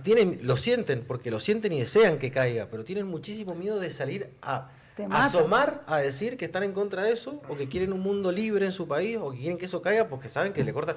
¿Se acuerdan? ISIS, ya no hablamos más, pero ¿se acuerdan lo que fue ISIS en su momento? Fue terrible, terrible. Y también eran estas celulitas que andaban por todo el mundo esparciéndose, que eran terribles lo que podían llegar a ser. Y creo que ahí está, como bien dice ella, que yo siempre lo digo y que es una frase histórica, la de que no se puede negociar con un terrorista, es cierto, no hay otra forma más que, y no quiero hacer apología que la gente no me odie, pero no hay otra forma más que hacerlo caer. No existe otra forma. Aparte la No hay. gente está esperando que caiga porque quieren que vuelva el rey, porque en realidad estaban muchísimo mejor. Vos imaginate el choque, más allá de la cultura que ellos tienen y que sí puede ser muy diferente a nuestra mirada occidental, el choque cuando vos has tenido un país abierto, Claro. de repente se cerró todo y no podés hacer nada. Entonces, Es fuerte, también es como que hay que tener un montón de cuidado con lo que uno defiende, porque lo soportarías en tu piel, en tus zapatos, realmente esa Uno situación. mismo. Yo creo que no. Y si vos me preguntás a mí, ¿a quién querés de vecino? ¿A Israel o a Gaza, ISIS, Hamas? La respuesta cae de Maduro. Bueno, el otro día le hacían una nota a un chico en un programa que estaba viendo que están viviendo en Israel hace un tiempo, que son de acá, de Buenos Aires esos. Y decían que, bueno, uno se fue porque es ingeniero y tal, y le preguntaban si extrañaba a Argentina. Dice, y uno extraña siempre sus afectos, pero yo no cambio por nada esto, de que sé que salgo a trabajar caminando, que puedo tomar un colectivo, que puedo esperar y que no me van a robar, no me van a matar para sacarme un celular, que no tienen ese miedo. Dice, sí, por otro lado, pero y el tema de los bombardeos, mirá, está tan bien, como decía vos, está tan bien preparado que nosotros sabemos cuándo nos tenemos que refugiar. Y aparte que está esa cúpula de hierro, que es fabuloso cómo funciona eso, es increíble. O sea, tienen otra preparación. Y fíjate lo que dice el tipo, mirá, le tiene más miedo a salir a la calle, como acá, que te empeen un tiro en la cabeza por un teléfono, Varios entrevistados que escuché estos días, argentinos que están allá, se han referido a lo mismo. Es un poco extraño para nosotros mirarlo eso desde acá, porque vos decís, ¿cómo no van a tener más miedo a una bomba? Claro. Pero en realidad tiene que ver con esto, con que vos sabés que el Estado funciona, que el Estado realmente te está cuidando y que todo el desarrollo que hay, porque eso también hay que decirlo, todo el desarrollo en armas, en protección, tiene que ver también con esto, con invertir en calidad y en educación. Es que si que no es hacían algo eso, menor. los hubieran eliminado hace rato, si no hubiesen invertido en eso realmente, ¿no? Es que vos imagínate, vuelvo a decir lo mismo, porque para mí es muy gráfico esto, es como Tucumán. Sí, es muy chiquito. Entonces, y es el único país judío en el planeta. Entonces no hay manera de que podamos quedarnos así tranquilos y decir, che, no pasa nada.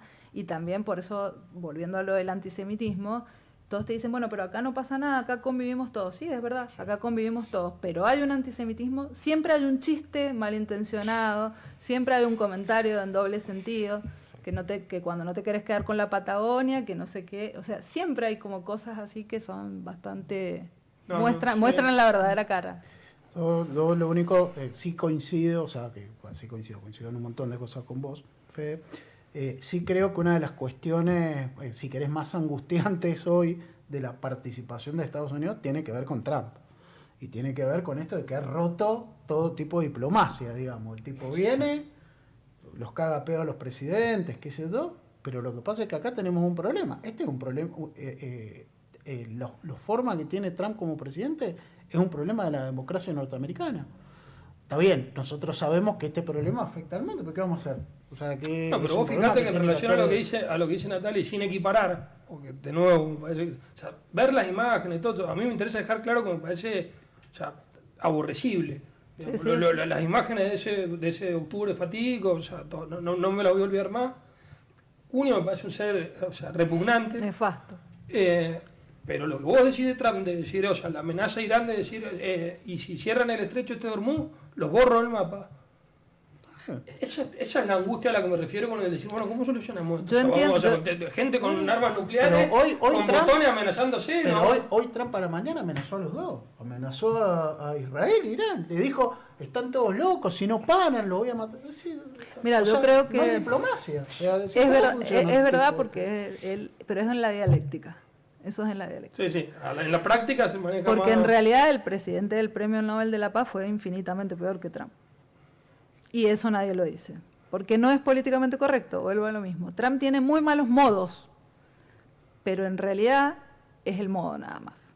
En cambio el otro tenía unos modos muy, muy prolijos, pero en realidad generó mucho más guerra que lo que ha generado. Vamos a los hechos, porque si nos quedamos solo en el discurso...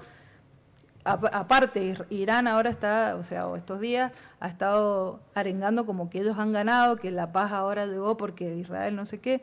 Irán está destruido, esa es la verdad. O sea, los objetivos militares, vuelvo a decir, porque no fue contra civiles, porque incluso avisaban dónde iban a bombardear, le pedían a la gente que se fuera, cosa que ellos no hicieron. Ellos trataron de lastimar civiles.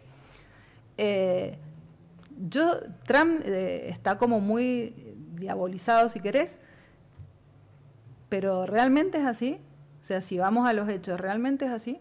¿Qué hubiera pasado si se deja esto como estaba y dejan que ellos tengan la bomba? ¿Cómo sería el mundo? Hoy estaríamos en otro. Para variar también es compleja y muy buena pregunta. Él le dijo, yo tengo entendido, o sea, mi lectura es, después de ese ataque fuerte, en el que sí, claramente fue Estados Unidos el autor, le dijo, yo no te hago más nada, pero vos no respondás. Y es lo que pasó. Y hasta ahora es así. Y a ver, ahora, si esto es loco, como decís vos, se les ocurre reaccionar y hay una escalada, es como que medio que vos decís, es que no puede haber una escalada porque ya no tienen con qué hacer una escalada. Y aparte hay una cosa que tiene que ver con el origen de esto, que es el argentino que está amenazado por el régimen de Irán. Que pidió que se controle porque se sabía lo que estaban haciendo, porque ya estaban con el uranio muy cerca. O sea, hay una realidad, o sea, la gente como que se va olvidando de los hechos y vamos siempre arrastrando discursos viejos, que está bien, son válidos para analizar algo, pero vamos a los hechos. O sea, si hubieran tenido la bomba y ya estaban muy cerca, porque por algo piden el control y ellos se niegan a ese control. Trump también les dio 60 días y les dijo, bueno, si en 60 días esto no se soluciona, yo no me puedo ser responsable de algo que ustedes están decidiendo. Ellos también, era, digamos, provechoso para ellos ponerse en ese lugar. ¿Sí? Porque lo que creyeron era que iban a borrar a Israel del mapa. Realmente creyeron eso, no sé en qué fantasía. Pero bueno, era lo que creyeron. Y al día 61, o sea, tuvieron 60 días para reevaluar y para tratar de llegar a otra cosa. No se pudo, no se hizo. Israel, al día 61, hace un ataque quirúrgico contra objetivos militares y científicos.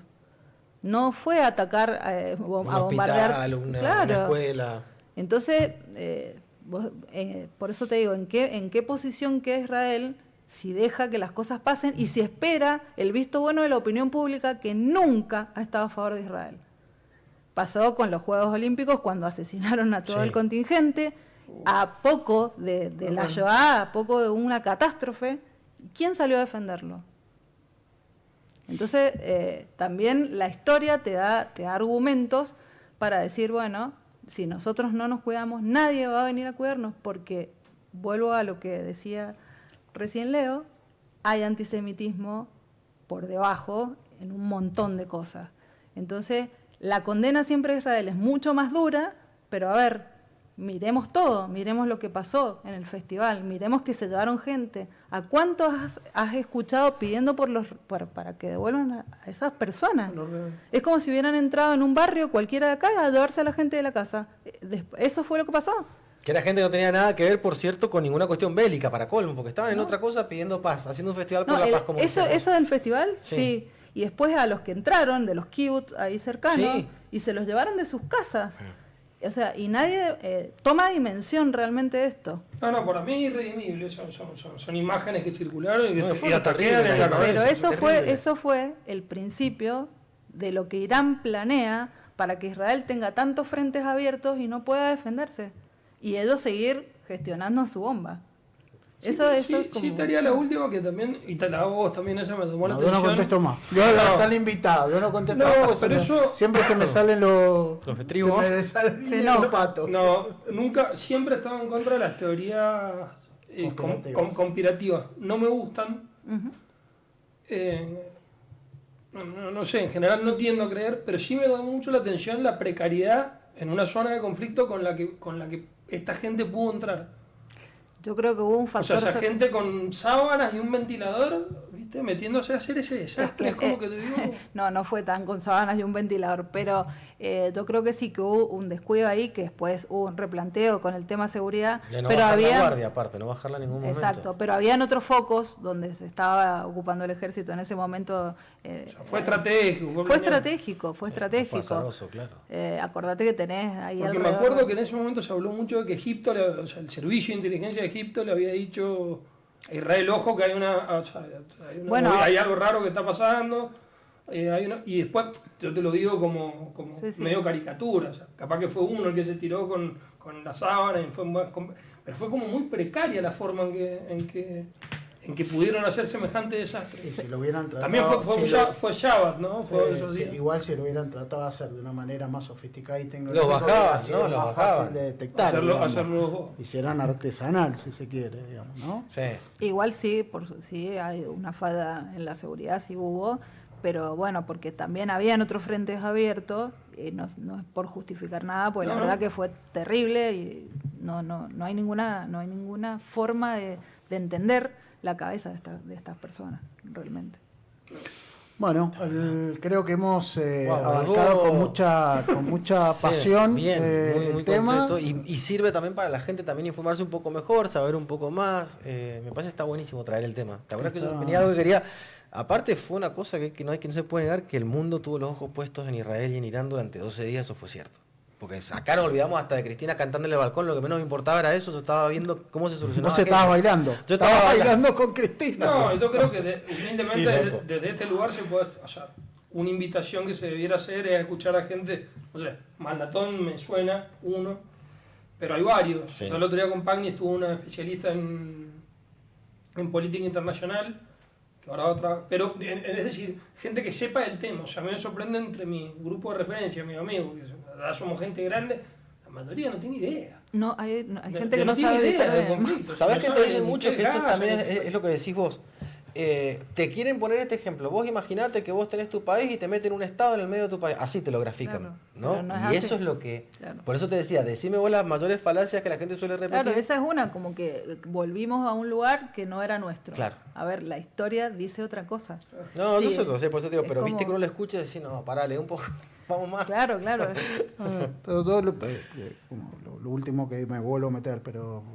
Se quedó ahí. No, es para aquellos que por ahí no se escuchan y que se entienden, también a mí, pues, después se me salta la térmica en algunos temas, pero cuando un judío ve a alguien con una bandera de Palestina, vos estás viendo a alguien que está diciendo, está avalando que te exterminen. Del río al mar, dicen. Claro. O sea, está negando tu existencia o tu Ah, derecho a existir. gente que te quiere matar, digamos. Es gente que te quiere matar por ser judío, porque no tiene nada más que ver con el Estado. No, de ver Israel. una, Si no, ver nos una- hubieran volado o ver una acá. esvástica, por ejemplo, sabés que es una Eh, provocación directa y un ataque... Ahora, vos ves o sea, en el peor de los pensamientos que vos tengas, vos Sí. ves una bandera de Israel y podés tener una crítica de que es un país imperialista, pero es una democracia. Y si Netanyahu, ponele, esto lo habló, no como judío, como hombre de derecho, si Netanyahu en esto se descubre que entre medio de estas cuestiones, ponele, alguna de estas teorías conspirativas fueran ciertas, bueno, va a tener que responder como todo mandatario de un país democrático que se rige con, Sí, que se con ponga normas. derecho y punto, claro. Y se va, digamos, y se va a saber cómo ha pasado, digamos, con todos los Bueno, y los eso que decía mandatarios también del país. Natalia, o sea, acá el antisemitismo, que pareciera que Argentina no es o sea, probablemente no sea de los países más antisemitas, pero sí es cierto que hay un antisemitismo, yo miro para atrás en mi vida y hay un antisemitismo más o menos velado. Camuflado, encubierto, Y de después chiste, de está también el jocoso. tema de la AMIA, que sigue siendo un escándalo. O sea, yo me imagino para cualquier argentino, pero en particular para un judío, sí debe ser una ofensa y una herida que no... Es terrible cuando vos escuchabas, por ahí No entrevistaban cierra. gente ahora en la calle, he visto en algunos medios, y le preguntaban esto, y decían, bueno, Milei es un problema porque nos ha puesto otra vez en el mapa del problema cuando nosotros no tenemos nada que ver. Nosotros hemos tenido atentados. O sea, han matado argentinos, judíos y argentinos. Y o sea, es argentinos. como... La DAIA, la AMIA, claro, no hay que olvidar. Un No hay que memorándum de olvidar. entendimiento con Irán, o Con sea, Irán. cosa Sí, cosas muy locas. dolorosa. Sí. Nati, algo que te da. No, nada. ¿Qué estás mostrando, Steven? No puedo leer. No, ¿me escuchan ahí? Sí. Que justo había salido hace poco, la DAIA sacó un informe sobre antisemitismo en Argentina. Ujú. Eso lo había puesto en algunos. Ahí, ok, y informe de la bueno, DAIA. yo por lo menos, si alguno ve mejor que Yo tengo estoy premisa, viejo. así que- Yo Te lo tampoco. leo, te lo leo. Pará. Dale, La léelo. juventud no. Informe anual sobre antisemitismo en Argentina 2024. El informe no refleja un aumento en la cantidad de casos, sino también en mayor violencia y vehemencia, especialmente en el espacio público, impulsadas por el conflicto en Medio Oriente tras el 7 de octubre. El 66% de los hechos ocurrieron en redes sociales, pero también crecen en escuelas y barrios, afectando la convivencia y la vida comunitaria. Como expresó la vicerrectora de la USAL, Romina Cavalli, este informe es una llamada a la conciencia y el compromiso. Y bueno, está el informe, la presentación del libro está. Mira bien. Buenísimo, Steven, ¿eh? Gracias. Mirá, O sea mirá, que no- Steve, se despertó Steve. No es Viniste solo vos, nuestra Nati, sensación. No era solo nuestra sensación. No. Estaba al lado. Y con las redes, eso. cómo se usan las redes para odiar, ¿no? Bueno, y las redes, hay odiadores seriales. Porque lo que Los pasa haters. lo que pasa es que es muy fácil atrás de una aliada Totalmente, el escribir cualquier anonimato, cosa. la barbaridad que puedes decir o hacer con el Desde el anonimato. anonimato Pero cobarde. se genera una cuestión así bastante fea porque se va sumando la gente a ese comentario y cada vez es peor. Bueno, Nati, creo que ha sido realmente, Qué placer primero tenerte. un placer enorme, agradecerte porque Gracias. aparte le hemos sacado de su zona de tranquilidad porque es tú venir a hablar de un tema personal, digamos, ¿no? No, aparte, viste que esto. Está bueno, está siempre buenísimo. alguien va a pasar factura por lo que estoy diciendo. No me importa realmente porque lo creo. Si no lo creyera, mi hija no estaría allá. Y bueno, estarías tranquila sabiendo que está allá encima, porque eso es otra cosa. Ha sido difícil. Sí. No voy a decir que es fácil porque, Sí, porque nadie quiere esa situación. Pero sí estoy tranquila sabiendo que el Estado tiene La una está cuidando. presencia tan importante y que hay también una responsabilidad de ella en su elección. Los hijos no son de uno, que te lo dije a vos. Los hijos no son nuestros, así que lo más importante es darle, a mi criterio, herramientas para que puedan desarrollarse y es lo que ella está haciendo en este momento. Muy bien. Así que esperemos que esto pase y que se pueda vivir en paz. En realidad en todos los países, no solo en Israel. Todo el mundo lo padece el tema del terrorismo y el tema de la violencia. No es algo que estemos fomentando. Bueno, muchísimas gracias. Muchas gracias a Nati, ustedes. y Un placer. un placer y bueno, y ojalá algún día aceptes una invitación para hablar de algún otro de esos. Sí, de lo vamos a los hacer temas con que ustedes. Otros temas candentes. De otros otra temas cosa. candentes. ¿Cómo no? Bueno, vamos Gracias. hacemos Gracias. un break y ya volvemos para cerrar el programa. Bueno, estamos para el último tramo del programa que quedamos calentitos de la entrevista anterior. Lindo, esperemos. Bueno, después escucharemos los comentarios, veremos los comentarios en las redes. De nuestros oyentes y fieles radioescuchas. Y acá, bueno, el último bloque, que te lo dejamos prácticamente en tus manos, Mati, vos sos el que tiene la información más caliente, que ha salido en todos los medios. Y siempre la beta judicial. La beta judicial. Los judiciales de la obviamente. semana, sí. Un caso de una descuartizadora en Guaymallén. La descuartizadora. ¿De qué se trata esto? ¿Con qué se come? ¿Cómo funciona? ¿Cómo se presenta esto, Matías? Mira, esto fue tremendo. Primero, bueno, hay muchas cosas que por ahí no las podemos contar porque está la causa todavía en plena investigación. No es que siquiera se ha podido ya clausurar para elevar. Sí, bueno, lo que todo el mundo sabe, más o menos cómo ha sido el entramado, qué pasó, que esta mujer que también se cuestionó mucho el tema de los controles de las prisiones domiciliarias, ¿no? Que también sirvió para eso, todo esto mal, porque es un mal ejemplo de lo que no debe suceder en realidad con las domiciliarias. Y esta persona que estaba viviendo en esa casa, lo poco que se conoce del caso, y bueno, la mujer supuestamente se había enterado que esta persona había abusado de una de sus hijas chiquitas. Entonces lo ajustició, básicamente el resumen es lo ajustició por su propia cuenta, si bien se dice que ella no tenía la intención de matarlo al tipo, sino de hacerlo reflexionar, pero era todo muy macabro. Yo creo que de los casos que yo he conocido, estaría en el top 3 de los casos más fuertes. Era como lo hablábamos con un compañero el otro día, era como una película de Tarantino. Era una cosa... No había querido matarlo, pero que No, que pero ya que arrodillate, cortaba el pedacito. rezá la Biblia, no sé qué. Y ¿Ah, todo sí? eso en presencia de una criatura, ¿me entendés? Una hija menor que vio toda esa situación, vio cómo terminaban matando a un tipo, que eso también salió en todos lados, no estoy diciendo nada que no se sepa, pero fue muy macabro, muy tremendo, el cuerpo abajo de la cama durmiendo toda la noche hasta el otro día viendo cómo se deshacían. O sea, son cosas que matar a un tipo a palos aparte y lograr matarlo a palo, yo creo que no sé si yo registro un caso acá por lo menos Así de macabro. tan violento y tan bien calificado como está, con ensañamiento. Y una, Porque y una pregunta obvia, la descuartizadora... ella ¿tiene que ver con el supuestamente modus no... operandi? No, a ver, ¿La ella supuestamente descuartizadora? no lo descuartizó, sino que el otro muchacho fue el que lo cortó con el hachita y todo eso, pero bueno, Tremendo. No, hay que ponerse. Uno, viste que uno quiere cortar, a veces te comprar un costillar. Ahí nos puso Ahí Steven. está, Steven. Steven está activado hoy. Se está. Hoy está full Steven, ¿eh? No, y la causa la lleva mi querida doctora Andrea Lazo, que sé que la debe estar trabajando a fuego como es ella, pero sí, muy... Le dije, ¿qué semanita que tuvo? Tuve una semana de muertos que fue terrible. Pero fue un caso, yo creo que de verdad, de lo que uno conoce, ¿Sabés por qué estaba en domiciliaria? por un robo, había caído por un robo, sí, estaba cumpliendo domiciliaria, porque bueno, a ver, se suponía que se daban los presupuestos para la domiciliaria, que se podía morigerar la detención en el penal, con una domiciliaria se cumplía con los requisitos y es un instituto que está. O sea, está, vos acordate que siempre nos dicen, bueno, la privación de la libertad la contra. No, ojo, no estaba criticando que lo estuviera, era para saber por qué. No, pero digo, mirá qué tremendo. ¿Por qué caso estaban? ¿Dónde está si vos a ver, si vos lo analizás, si te pones en abogado del diablo, decís, bueno, pero se enteró que supuestamente el tipo había abusado a una hija, se la hizo pagar, pero bueno, yo creo que el exceso después de eso es como, qué sé yo, no estoy diciendo chicos, vayan y maten. No, por favor, no me malinterpreten, pero... Aparte lo quemó la parrilla, ¿no? No, tremendo. Está jodiendo. Le manda la Sí, foto, que ahí aparece todo en los medios, le manda la foto a un tipo, que esas fotos efímeras que se te borran. El tipo inteligente agarró y le sacó una foto con otro teléfono. Y se fue hasta una comisaría a decir, mire, salía el cuerpito que manda.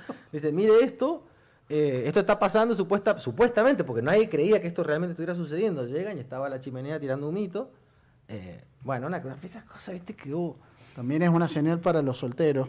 Hay que tener cuidado con quién se sale. Y que después, yo no sé si eso es cierto, porque no me he querido meter en la causa ni nada, pero supuestamente, obviamente, eso es muy también, hay que ver cómo y qué, pero no habría signos de abuso en el cuerpo de la nena. Pero presuntamente le habrían dicho a esta mujer que la nena había sido abusada, ¿viste? Y el tipo reconoció, bueno, una cosa rara, todo Bueno, raro. tal cual lo que si vos, con lo que en los años de experiencia uno... No, yo creo ¿Qué otros casos recordamos? Me lo traje, porque A creo ver, que dale. este fue el más emblemático, vos te vas a acordar seguro, y vos también seguro que lo has tenido que leer, que estaba nuestro querido doctor Gulé en ese momento de camarista, Ajá. en la sexta cámara, que estaba con Aymerich, y ya te digo el otro que me lo traje anotaditos, porque estaba Brizuela. Mira, este caso que es el del crimen del Parque San Martín, no sé si se acuerdan, ese creo que nadie se lo va a olvidar porque fue terrible Tremendo. también, que fue en noviembre del 90, que estaba la parejita en una especie, como una casilla, en la esquina de lo que sería el lago del parque, frente a lo que es Regatas. Más para el lado de lo que está el museo por ahí. Era de noche, hacía mucho calor, estaban los dos afuera de la casilla, ven que se vienen un grupito de 5 flacos derechos a ellos, y se meten para resguardarse en la casilla. Los tipos ensañados rompen la puerta, qué sé yo, se les meten. A la chica la violaron de todas las formas habida y por haber, y al chico lo mataron con 15 puñaladas, creo que recibió, y le cortaron un pedazo de oreja. Ese fue muy macabro, y que es la parte más terrible de la historia, que eso lo contaba la doctora Emerich, lo contaban cuando ella daba procesal, que lo más macabro fue que la chica la llevan a asistir al Lago Mayores, que era el hospital más cercano que tenían, y que empieza a escuchar una voz que le era familiar. Estaban asistiendo a un tipo que le alcanzaba a clavar una puñalada en la pierna, al lado de ella lo estaban asistiendo a uno de los abusadores. Uno de los abusadores. Ah, terrible. Y ahí engancharon a toda la bandita. Uno de ellos era menor de 18, uno de los pibes, tenía 16 creo. Bueno, los condenaron a perpetua, y acá viene otra cosa interesante, dos cosas interesantes, porque vos fijate que, eso lo anoté, que había unos decretos que sacó Iglesias y después Cobos también, con el que este tipo se vio beneficiado. En el 2008 sale en libertad uno de los condenados, que después lo condenan a 15 años por abuso sexual a 3 niños. O sea, ¿y qué dice Goulet después cuando analiza esto? Que eso se lo pueden preguntar por qué lo dice, que él siempre tiene esta frase: el violador, el abusador, no se recupera más. Es un tipo enfermo que no se recupera nunca más. Y eso fue a lo que él cayó cuando se lo volvió a encontrar, que le metieron los 15 años después. Entonces esa me pareció que creo que fue uno de los casos más... ¿Está bien? Ah, mirá, Mateo ahí lo detuvieron otra vez. Pero o sea, ese caso fue parte de la crónica policial mendocina. Sí. Bueno, apenas lo dijiste, o sea, lo he escuchado por 2 o 3 lados distintos. ¿En el 90 fue eso? En el 90, fue justo, venían Lo que de sí, una... te hubiera jurado que era más cerca en el tiempo, ya han pasado... Lo que pasa es que fue un caso... No, que quedó fuertísimo. muy, Han pasado muy fuerte. 35 años. ese caso. La chica, bueno, imagínate todo lo... Porque encima vivió para contarlo, la pobre piba. Fue heavy. ¿Vos te lo acordás eso. cuando sucedió eso? ¿Tenés el recuerdo? Recién había llegado a Mendoza. ¿Sabés que había una campaña, Recién claro? había llegado a Mendoza, ¿viste? Y estos pibes venían supuestamente de una campaña que habían hecho política, una cuestión así, venían de ahí. ¿Viste? Una cosita bastante, no, pero me lo anoté porque fue heavy esto. ¿viste? Está bueno el dato. Tello fue el que salió en libertad, de los 5 que condenaron, que acá tengo los apellidos, Arca, Tello, Altamirano y Ferreira. Tello es el que sale en libertad y es este el que lo vuelve a enganchar por el abuso. Pero bueno, eso fue una de las tantas... Bueno, el de la israelí, vos lo conociste, ¿te acordás? El de Gil Perec, todos sabemos, el hombre gato que le llamaron, que murió. Tengo mi historia con murió en el... ¿Sí? Sí, yo lo vi en persona, estuve con él un mes antes, tengo miedo. Antes de que cayera. Tengo miedo de contarlo, claro. Sí, pero ¿se puede contar? Steven, ¿estás atento? Estamos en silencia que cuento. Bueno, ¿Qué hacías con Gil Perec? claro, contame qué hacías con Gil Perec. Yo trabajaba en Buenos Aires, Sí.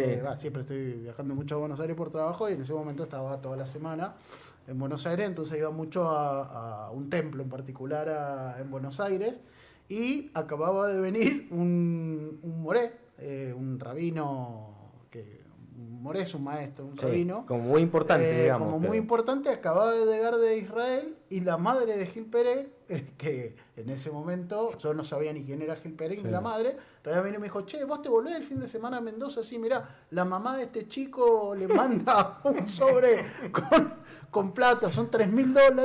Si podés, y de paso me dice, parece que el chico anda medio por malos pasos, si podés agarrar y, digamos, ponerle los tefilín, para los que no saben, es con lo que rezamos los judíos, filactelia se llama. Bueno, sí, que se do. Y si sabías maudar. Claro, entre lobos y gatos se entendían. Entonces, bueno, sí, no hay problema, que se do. Bueno, me da la plata para traérsela y me empezó a mandar mensajes, yo no sabía ni quién era, y todo muy raro, como que me cambiaba de lugares, que se do, como de un... Menos mal que te abriste de ahí. No, la verdad, cuando lo vi que venía todo raro, lo hice venir a mi departamento, que tenía... Ahí está mi amigo. Ahí está mi amigo. Vino, tenía seguridad en el departamento y aparte hice venir un par de amigotes por las dudas era muy impresionante porque tenía unas Era muy rastas, alto, muy alto. muy alto, flaco, se notaba que tenía una fuerza bestial el chabón y tenía unas rastas que le llegaban hasta la cintura hechas con barro, no sé con qué, y un olor a putrefacción, que obviamente le quise decir, ponete los tefilín, me dijo, no, agarró la plata y se fue. Estoy en Buenos Aires y aparece que yo lo había visto hace un mes. Fíjate si encontraba un Steven con el pelo cortito. Porque estuvo una semana, él decía que estaba desesperado, iba por los noticieros, aparece. ¿Por el Estoy paradero? en Buenos Aires, por el paradero que no encontraba, preocupado por la mano, todo rapadito, pelo cortito, una remerita blanca como si fuera una palomita. Ahí, mirá. Y yo estaba en Buenos Aires, ahí está, o sea... apareció así con el pelito cortito, quedó, dije, chao, cagamos. Y eso fue los días... Cagamos, dije, Sí, acá lo... Eso fue los días que ya estaba después, que entierra a la tía y a la madre en ese mismo lugar. Claro. Fue increíble, No, que no, se la dan cuenta empaló, por el cotejo de genética. Claro. Qué loco. Que bendito sea el cotejo de genética que lo tenemos acá en Mendoza, porque es un... ¿Este tipo tuvo defensor oficial? No, Legrand tuvo, ¿no? Legrand, que no sé Y- cómo está de salud, porque creo que había tenido Estuvo complicado, sí, un le abrazo. mandamos un saludo, ojalá que está mejor, tuvo un accidente en moto. Lo tuvo al Guille Mesina como perito en capo, le dicen lo que es psicología, lo tuvo a él y bueno, y decían, este chico no puede estar no es el lugar el penal para él. O sea, había... pero era, loco, bueno, cuando o sea, empezó que estaba Laura Guajardo, que estaba Qué locura. en el tribunal y le empezó a maullar. No, llévenselo. Y ella enterita, viste la entereza que tenía. No, bueno, vamos a interrumpir porque el señor, y el otro estaba pero era terrorífico. en un cumpleaños. En persona realmente, mirá que yo no soy de tener miedo en general, o sea, tengo otros sentimientos, pero no miedo. Realmente era... Este te daba cagazo. No, aparte tenía un olor tremebundo, nunca había visto nunca había sentido Un una cosa abandono igual. tan- No. Bueno, yo creo que la madre y la tía viajan por eso mismo, para ver cómo estaba. Ahí no aparecen más después. Y bueno, también las había empalado. Fue terrible, las empaló. O sea, muertas, ya estaban muertas cuando las empaló y las enterró directamente. Ahí está. Ahí está, eso que se escucha de fondo. ¡Steven! Ese que se escucha, ese de Gil Perec Yo me imagino... en el juicio. Imagínate a Yunes que lo tuvo un Pérez que le pide hacer así en la audiencia, boludo. Chao. Haciéndole la defensa. Nos ponemos a maullar los dos. Y con Rafa Escodo de camarista. Como dijiste vos, la esposa y nos da latigazo.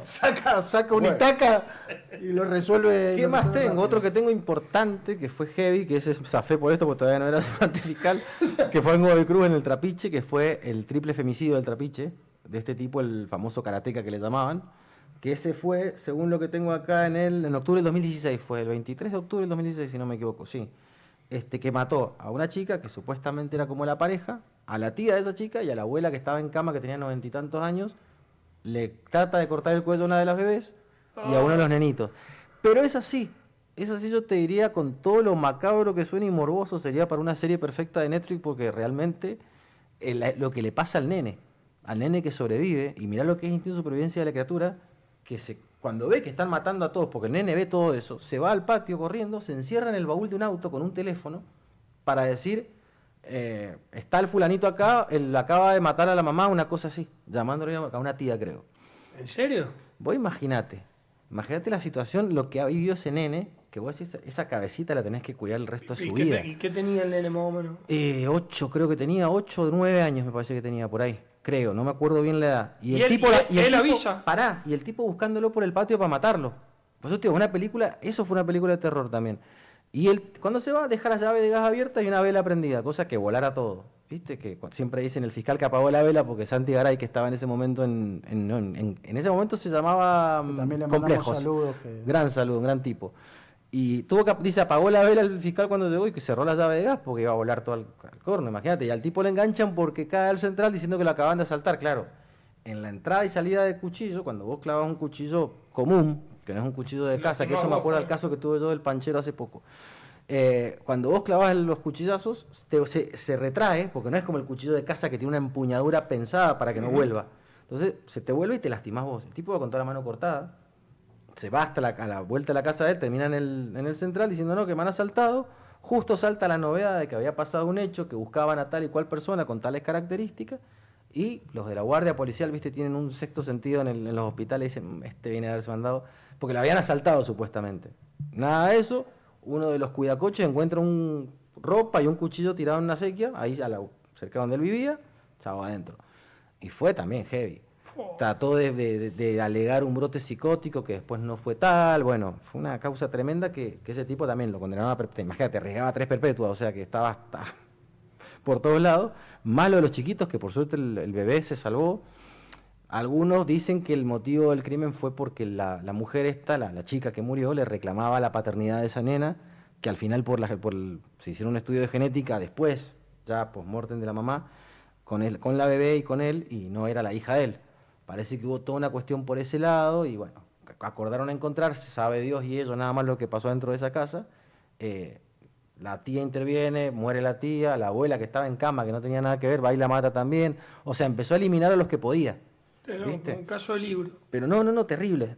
Yo creo que es la mentalidad criminal más perfecta que podés estudiar en un caso de libro, como bien decís, Fede. Pero... Che, Mate, ¿a vos te ha tocado ver escenas de crimen Sí, ahí sí. en vivo y directo, digamos? Sí. Y a mí me dicen, ¿no tenés acompañamiento psicológico? No, ya estoy loco, no me hace falta, pero...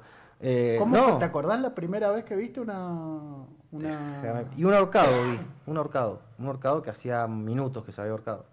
¿Y cómo fue la experiencia? Nada, lo que pasa es que a mí como muy de chico, yo tengo una situación, mi vieja laburó 30 años en el Poder Judicial, entonces para mí era muy familiar y era muy morboso de chiquito y agarraba los expedientes, porque antes los expedientes tenían las fotos a color de la escena del crimen y de la necropsia, toda completa estaba en el expediente. ¿Y vos lo veías? Y yo me iba pibe? derecho a buscar esas cosas. Bueno, hasta así terminé la cabeza. Entonces me ponía a mirar, ya me gustaba. ¿En serio te ponías a verlo? Sí. O mi vieja tenía tipo los criminales con las esposas, que en esa época estaba el juez de instrucción, no estaba el fiscal ni nada de esto. Y estaban con las esposas llenos de sangre y yo los miraba, ¿viste? Como que... Nunca, o sea, fue familiar para mí todo eso, ¿me entendés? Familiar en el buen sentido, claro, la gente. Sí. ¿Sabes qué? ¿Me viste la película Perfume? Claro. Que de chico, buscate, Steven, película Perfume. Y con mi vieja, ¿viste? Como que nos naturalizamos mucho todo eso siempre y no me pareció algo impresionable o raro. Sí es distinto lo que se siente cuando vos entras a una escena del crimen y tenés el cuerpo ahí. Que el cuerpo no se toca hasta que yo no llego, eso es verdad. Y se preserva todo. Sí, lo que se siente es raro. Ahí está Mati. Historia de un asesino. No, eso que digo, que sí es cierto, cuando vos entras sentís una cosa pesada, muy pesada y muy fría, que te deben durar 2 segundos, pero la sentís. Es feo, te entras, tenés que ver el cuerpo lo más cerca que podás para ver detalle por detalle, después le tenés que mirar las heridas con la gente de científica, vos no tocas nada porque para no contaminar nada, y después se llevan el cuerpo. Pero sí, ya he visto, te diría que ya, sí, más de 10 he visto. Encima soy salado, porque cada vez que estoy de turno tengo un homicidio. El último que tuve fue el del caso del Panchero, pobre, que murió ahí en la ¿Y esquina. lo viste también? Sí, ese fuimos con la Flor Díaz Peralta, nos tocó, y también estaba heavy ese. Heavy y se resolvió rapidísimo, por suerte. Obviamente que en esos casos te desplazás. Siempre que tenés un muerto tenés que ir, una persona fallecida, igual que con los de tránsito que hablamos con el Fer cuando vino acá la otra vez, también vamos al lugar para verlo, para ver qué pasó. Donde hay un cuerpo vos tenés que trabajar con la mayor rigurosidad posible, y si vos estás, como dicen siempre, ojo de capataz engorda el ganado, si vos estás viendo lo que se hace, sabés cómo empezó, cómo se trasladó, qué se colectó, dónde se colectó, quiénes estaban de testigo, sirve mucho después incluso para cuando eso va a debate, también, ¿me entiendes? Sostener todo eso y saber. Bueno, por eso te preguntaba, una función de control. Sí. Claro. No, y también un poquito, ¿no? Volviendo al año pasado, digamos, el laburo de los ayudantes fiscales. Sí, Que bueno, tienen eso que fue uno de los... O sea, tienen que estar todos los días haciendo este laburo, ¿no? No, O eso sea, es lo que le ponen el pecho al... Porque vos no sabés cuando te suena el teléfono qué te van a decir. Te pueden decir, no, una señora que se peleó con la vecina porque le regó la vereda. Bueno, te pueden decir, mire, tiene que venir porque acá parece que el señor no estaría respirando y parece, no sé si es un suicidio. Me acuerdo cuando entra la novedad esta del crimen del Panchero, le decimos vulgarmente, me dice, mire, no sé, tendría que venir, me dice el policía, porque el corte que tiene no parece suicidio, es un corte en la nuca. Le digo, y no, no, claramente no. Suicidio, ¿te complica? Claro, llegamos, pobre tipo, 65 puñaladas tenía, o sea, no... Y desde la ignorancia mía del sistema, todo, o sea, también en función del quilombo, ¿llega a ir el fiscal en alguna oportunidad Sí, o no? en los homicidios así que son masivos, que son, salvo que sean barrios muy complicados, que muchas veces ni nosotros vamos para resguardarnos, porque son complicados y tenés que trabajar en 2 segundos y volar. Me han tocado ir, pasa que no quiero estigmatizar barrios, pero me ha tocado ir a barrios heavy donde vos tenés que trabajar con la mayor velocidad y rajar de ahí lo más rápido que podás, levantarte a los testigos que más podás encontrar y levantar el cuerpo, que por ahí es lo más difícil porque se tira la familia arriba, ya te contaminó todo el cuerpo, ¿viste? Pero en esos casos sí, tratamos de movernos mucho más rápido y sí, por ahí los fiscales no van, tratan de no ir o nos acompañan hasta cierto lugar y nos piden, váyanse rápido, no te quedes ahí, que te lleven, que te saquen rápido, que te encapsulen y te saquen rápido, porque después me acuerdo otro que ese también, mira, me hiciste acordar justo porque fue un hecho heavy que era por allá arriba, por los barrancos, por atrás que encontramos el brazo, me acuerdo del chico que estábamos buscando. Y yo, viste que yo voy de traje de punta en blanco. Todo hecho un modelo Iván de Pineda. No me olvido, me dicen los chicos de la investigativa, no, Doc, hemos encontrado un brazo, parece que es el del muchacho, porque sí, tenía el tatuaje perfecto el tatuaje. O sea, lo viste el brazo. Claro, todo quemado, pero perfecto el tatuaje. Y llegamos, claro, te decían, está en un cerrito que vos tenías que treparte, escalar, pasar pinches, cactus. Mi traje quedó destruido, los zapatos míos blancos de tanto tierra. Después me ayudaban los chicos, me sentía Mirta Era, me ayudaban a bajar los chicos con las manos porque no podía ni moverme. Bueno, y ahí me quedó el muñequito de torta que me pusieron estos guachos. Bueno, entonces nada. ¿Te costó un traje? Sí. Esa... Desde acá le vamos a mandar un mensaje al doctor Boulet. Por favor, un traje, marca, ¿sabemos? No, son de los caros encima. Eso es lo que más me dolió. Exigimos la reparación patrimonial del traje. Y mis compañeros me dicen, pero boludo, ¿para qué te venís? Y yo qué sé que voy a tener que ir a buscar un brazo o un cerro, ¿me entendés? Que vos no sabés lo que te toca. Pero bueno. Dios mío. Y así fue, que estaba la Andre Lazo también, porque la Andre me han tocado casos lindos. Y me dijo, ya te sacan de ahí porque se está poniendo el sol, yo no quiero que estés ahí. O sea, en eso se portan, están permanentemente cuidándote a ver dónde estás, con quién estás, si te pusieron un cordón de seguridad suficiente. Yo me acuerdo que parecía, pero estaba toda la policía de Mendoza, porque era justo en un barrio que la gente vive peor que en, no sé, se me ocurre, la India. En condiciones infrahumanas vive la gente. Sí, que le mando un saludo al intendente de Godecruz que y podría ir a casi mirar sin allá. posibilidad de garantizar seguridad. De nada, ningún tipo. de nada. Entonces yo le dije, yo voy, pero hagan un cordón de seguridad para que a mí no me vuelen la cabeza. Y llegamos y estaba toda la policía de infantería, un despelote, bueno. Y salimos por el mismo lado donde entramos, se estaba poniendo el sol. Dijimos, chau, hay que volar de acá, porque ahí ya no sabés dónde te viene el tiro. Y salimos y bueno, nos llevamos el brazo de este chico, que después se cotejó, ya sabíamos que era igual.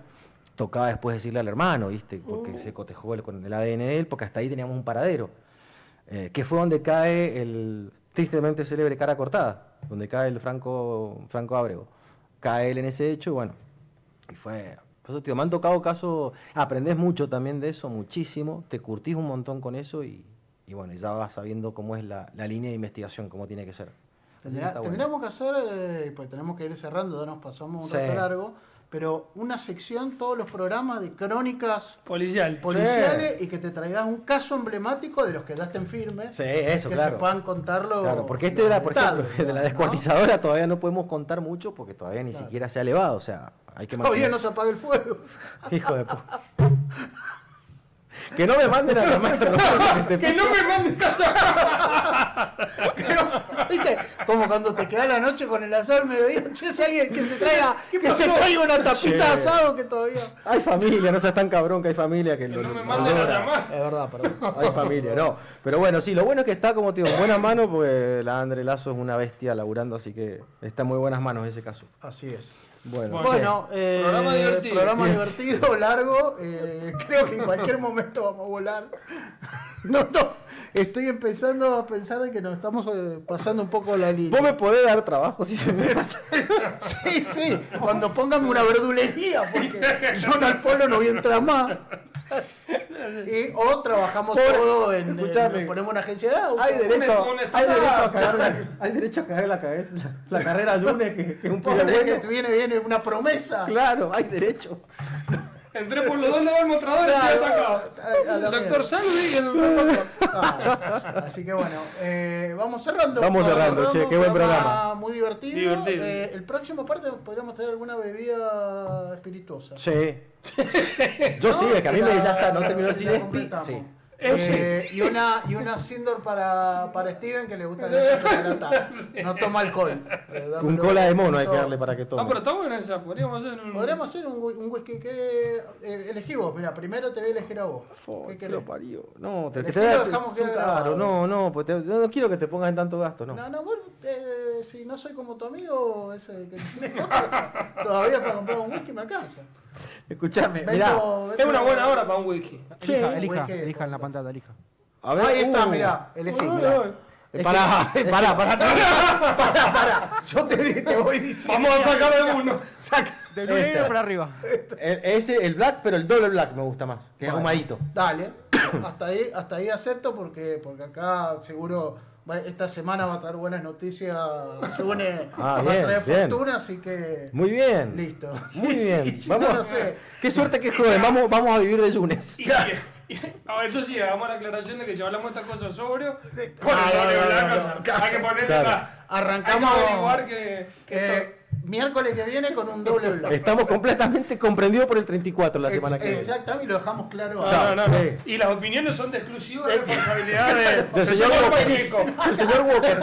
El señor Pacheco, cualquier reclamo, carta de documento. O en su caso, en Grido, hay 20 bolsas de mozzarellita rebosada de indemnización. Pasen a dar su reclamo. Steven, saludos a alguien. A la novia.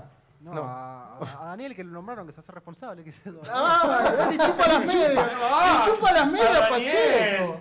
Mira, no te lo puedo decir. Chupa. Bueno, chicos, nos vemos. Chao.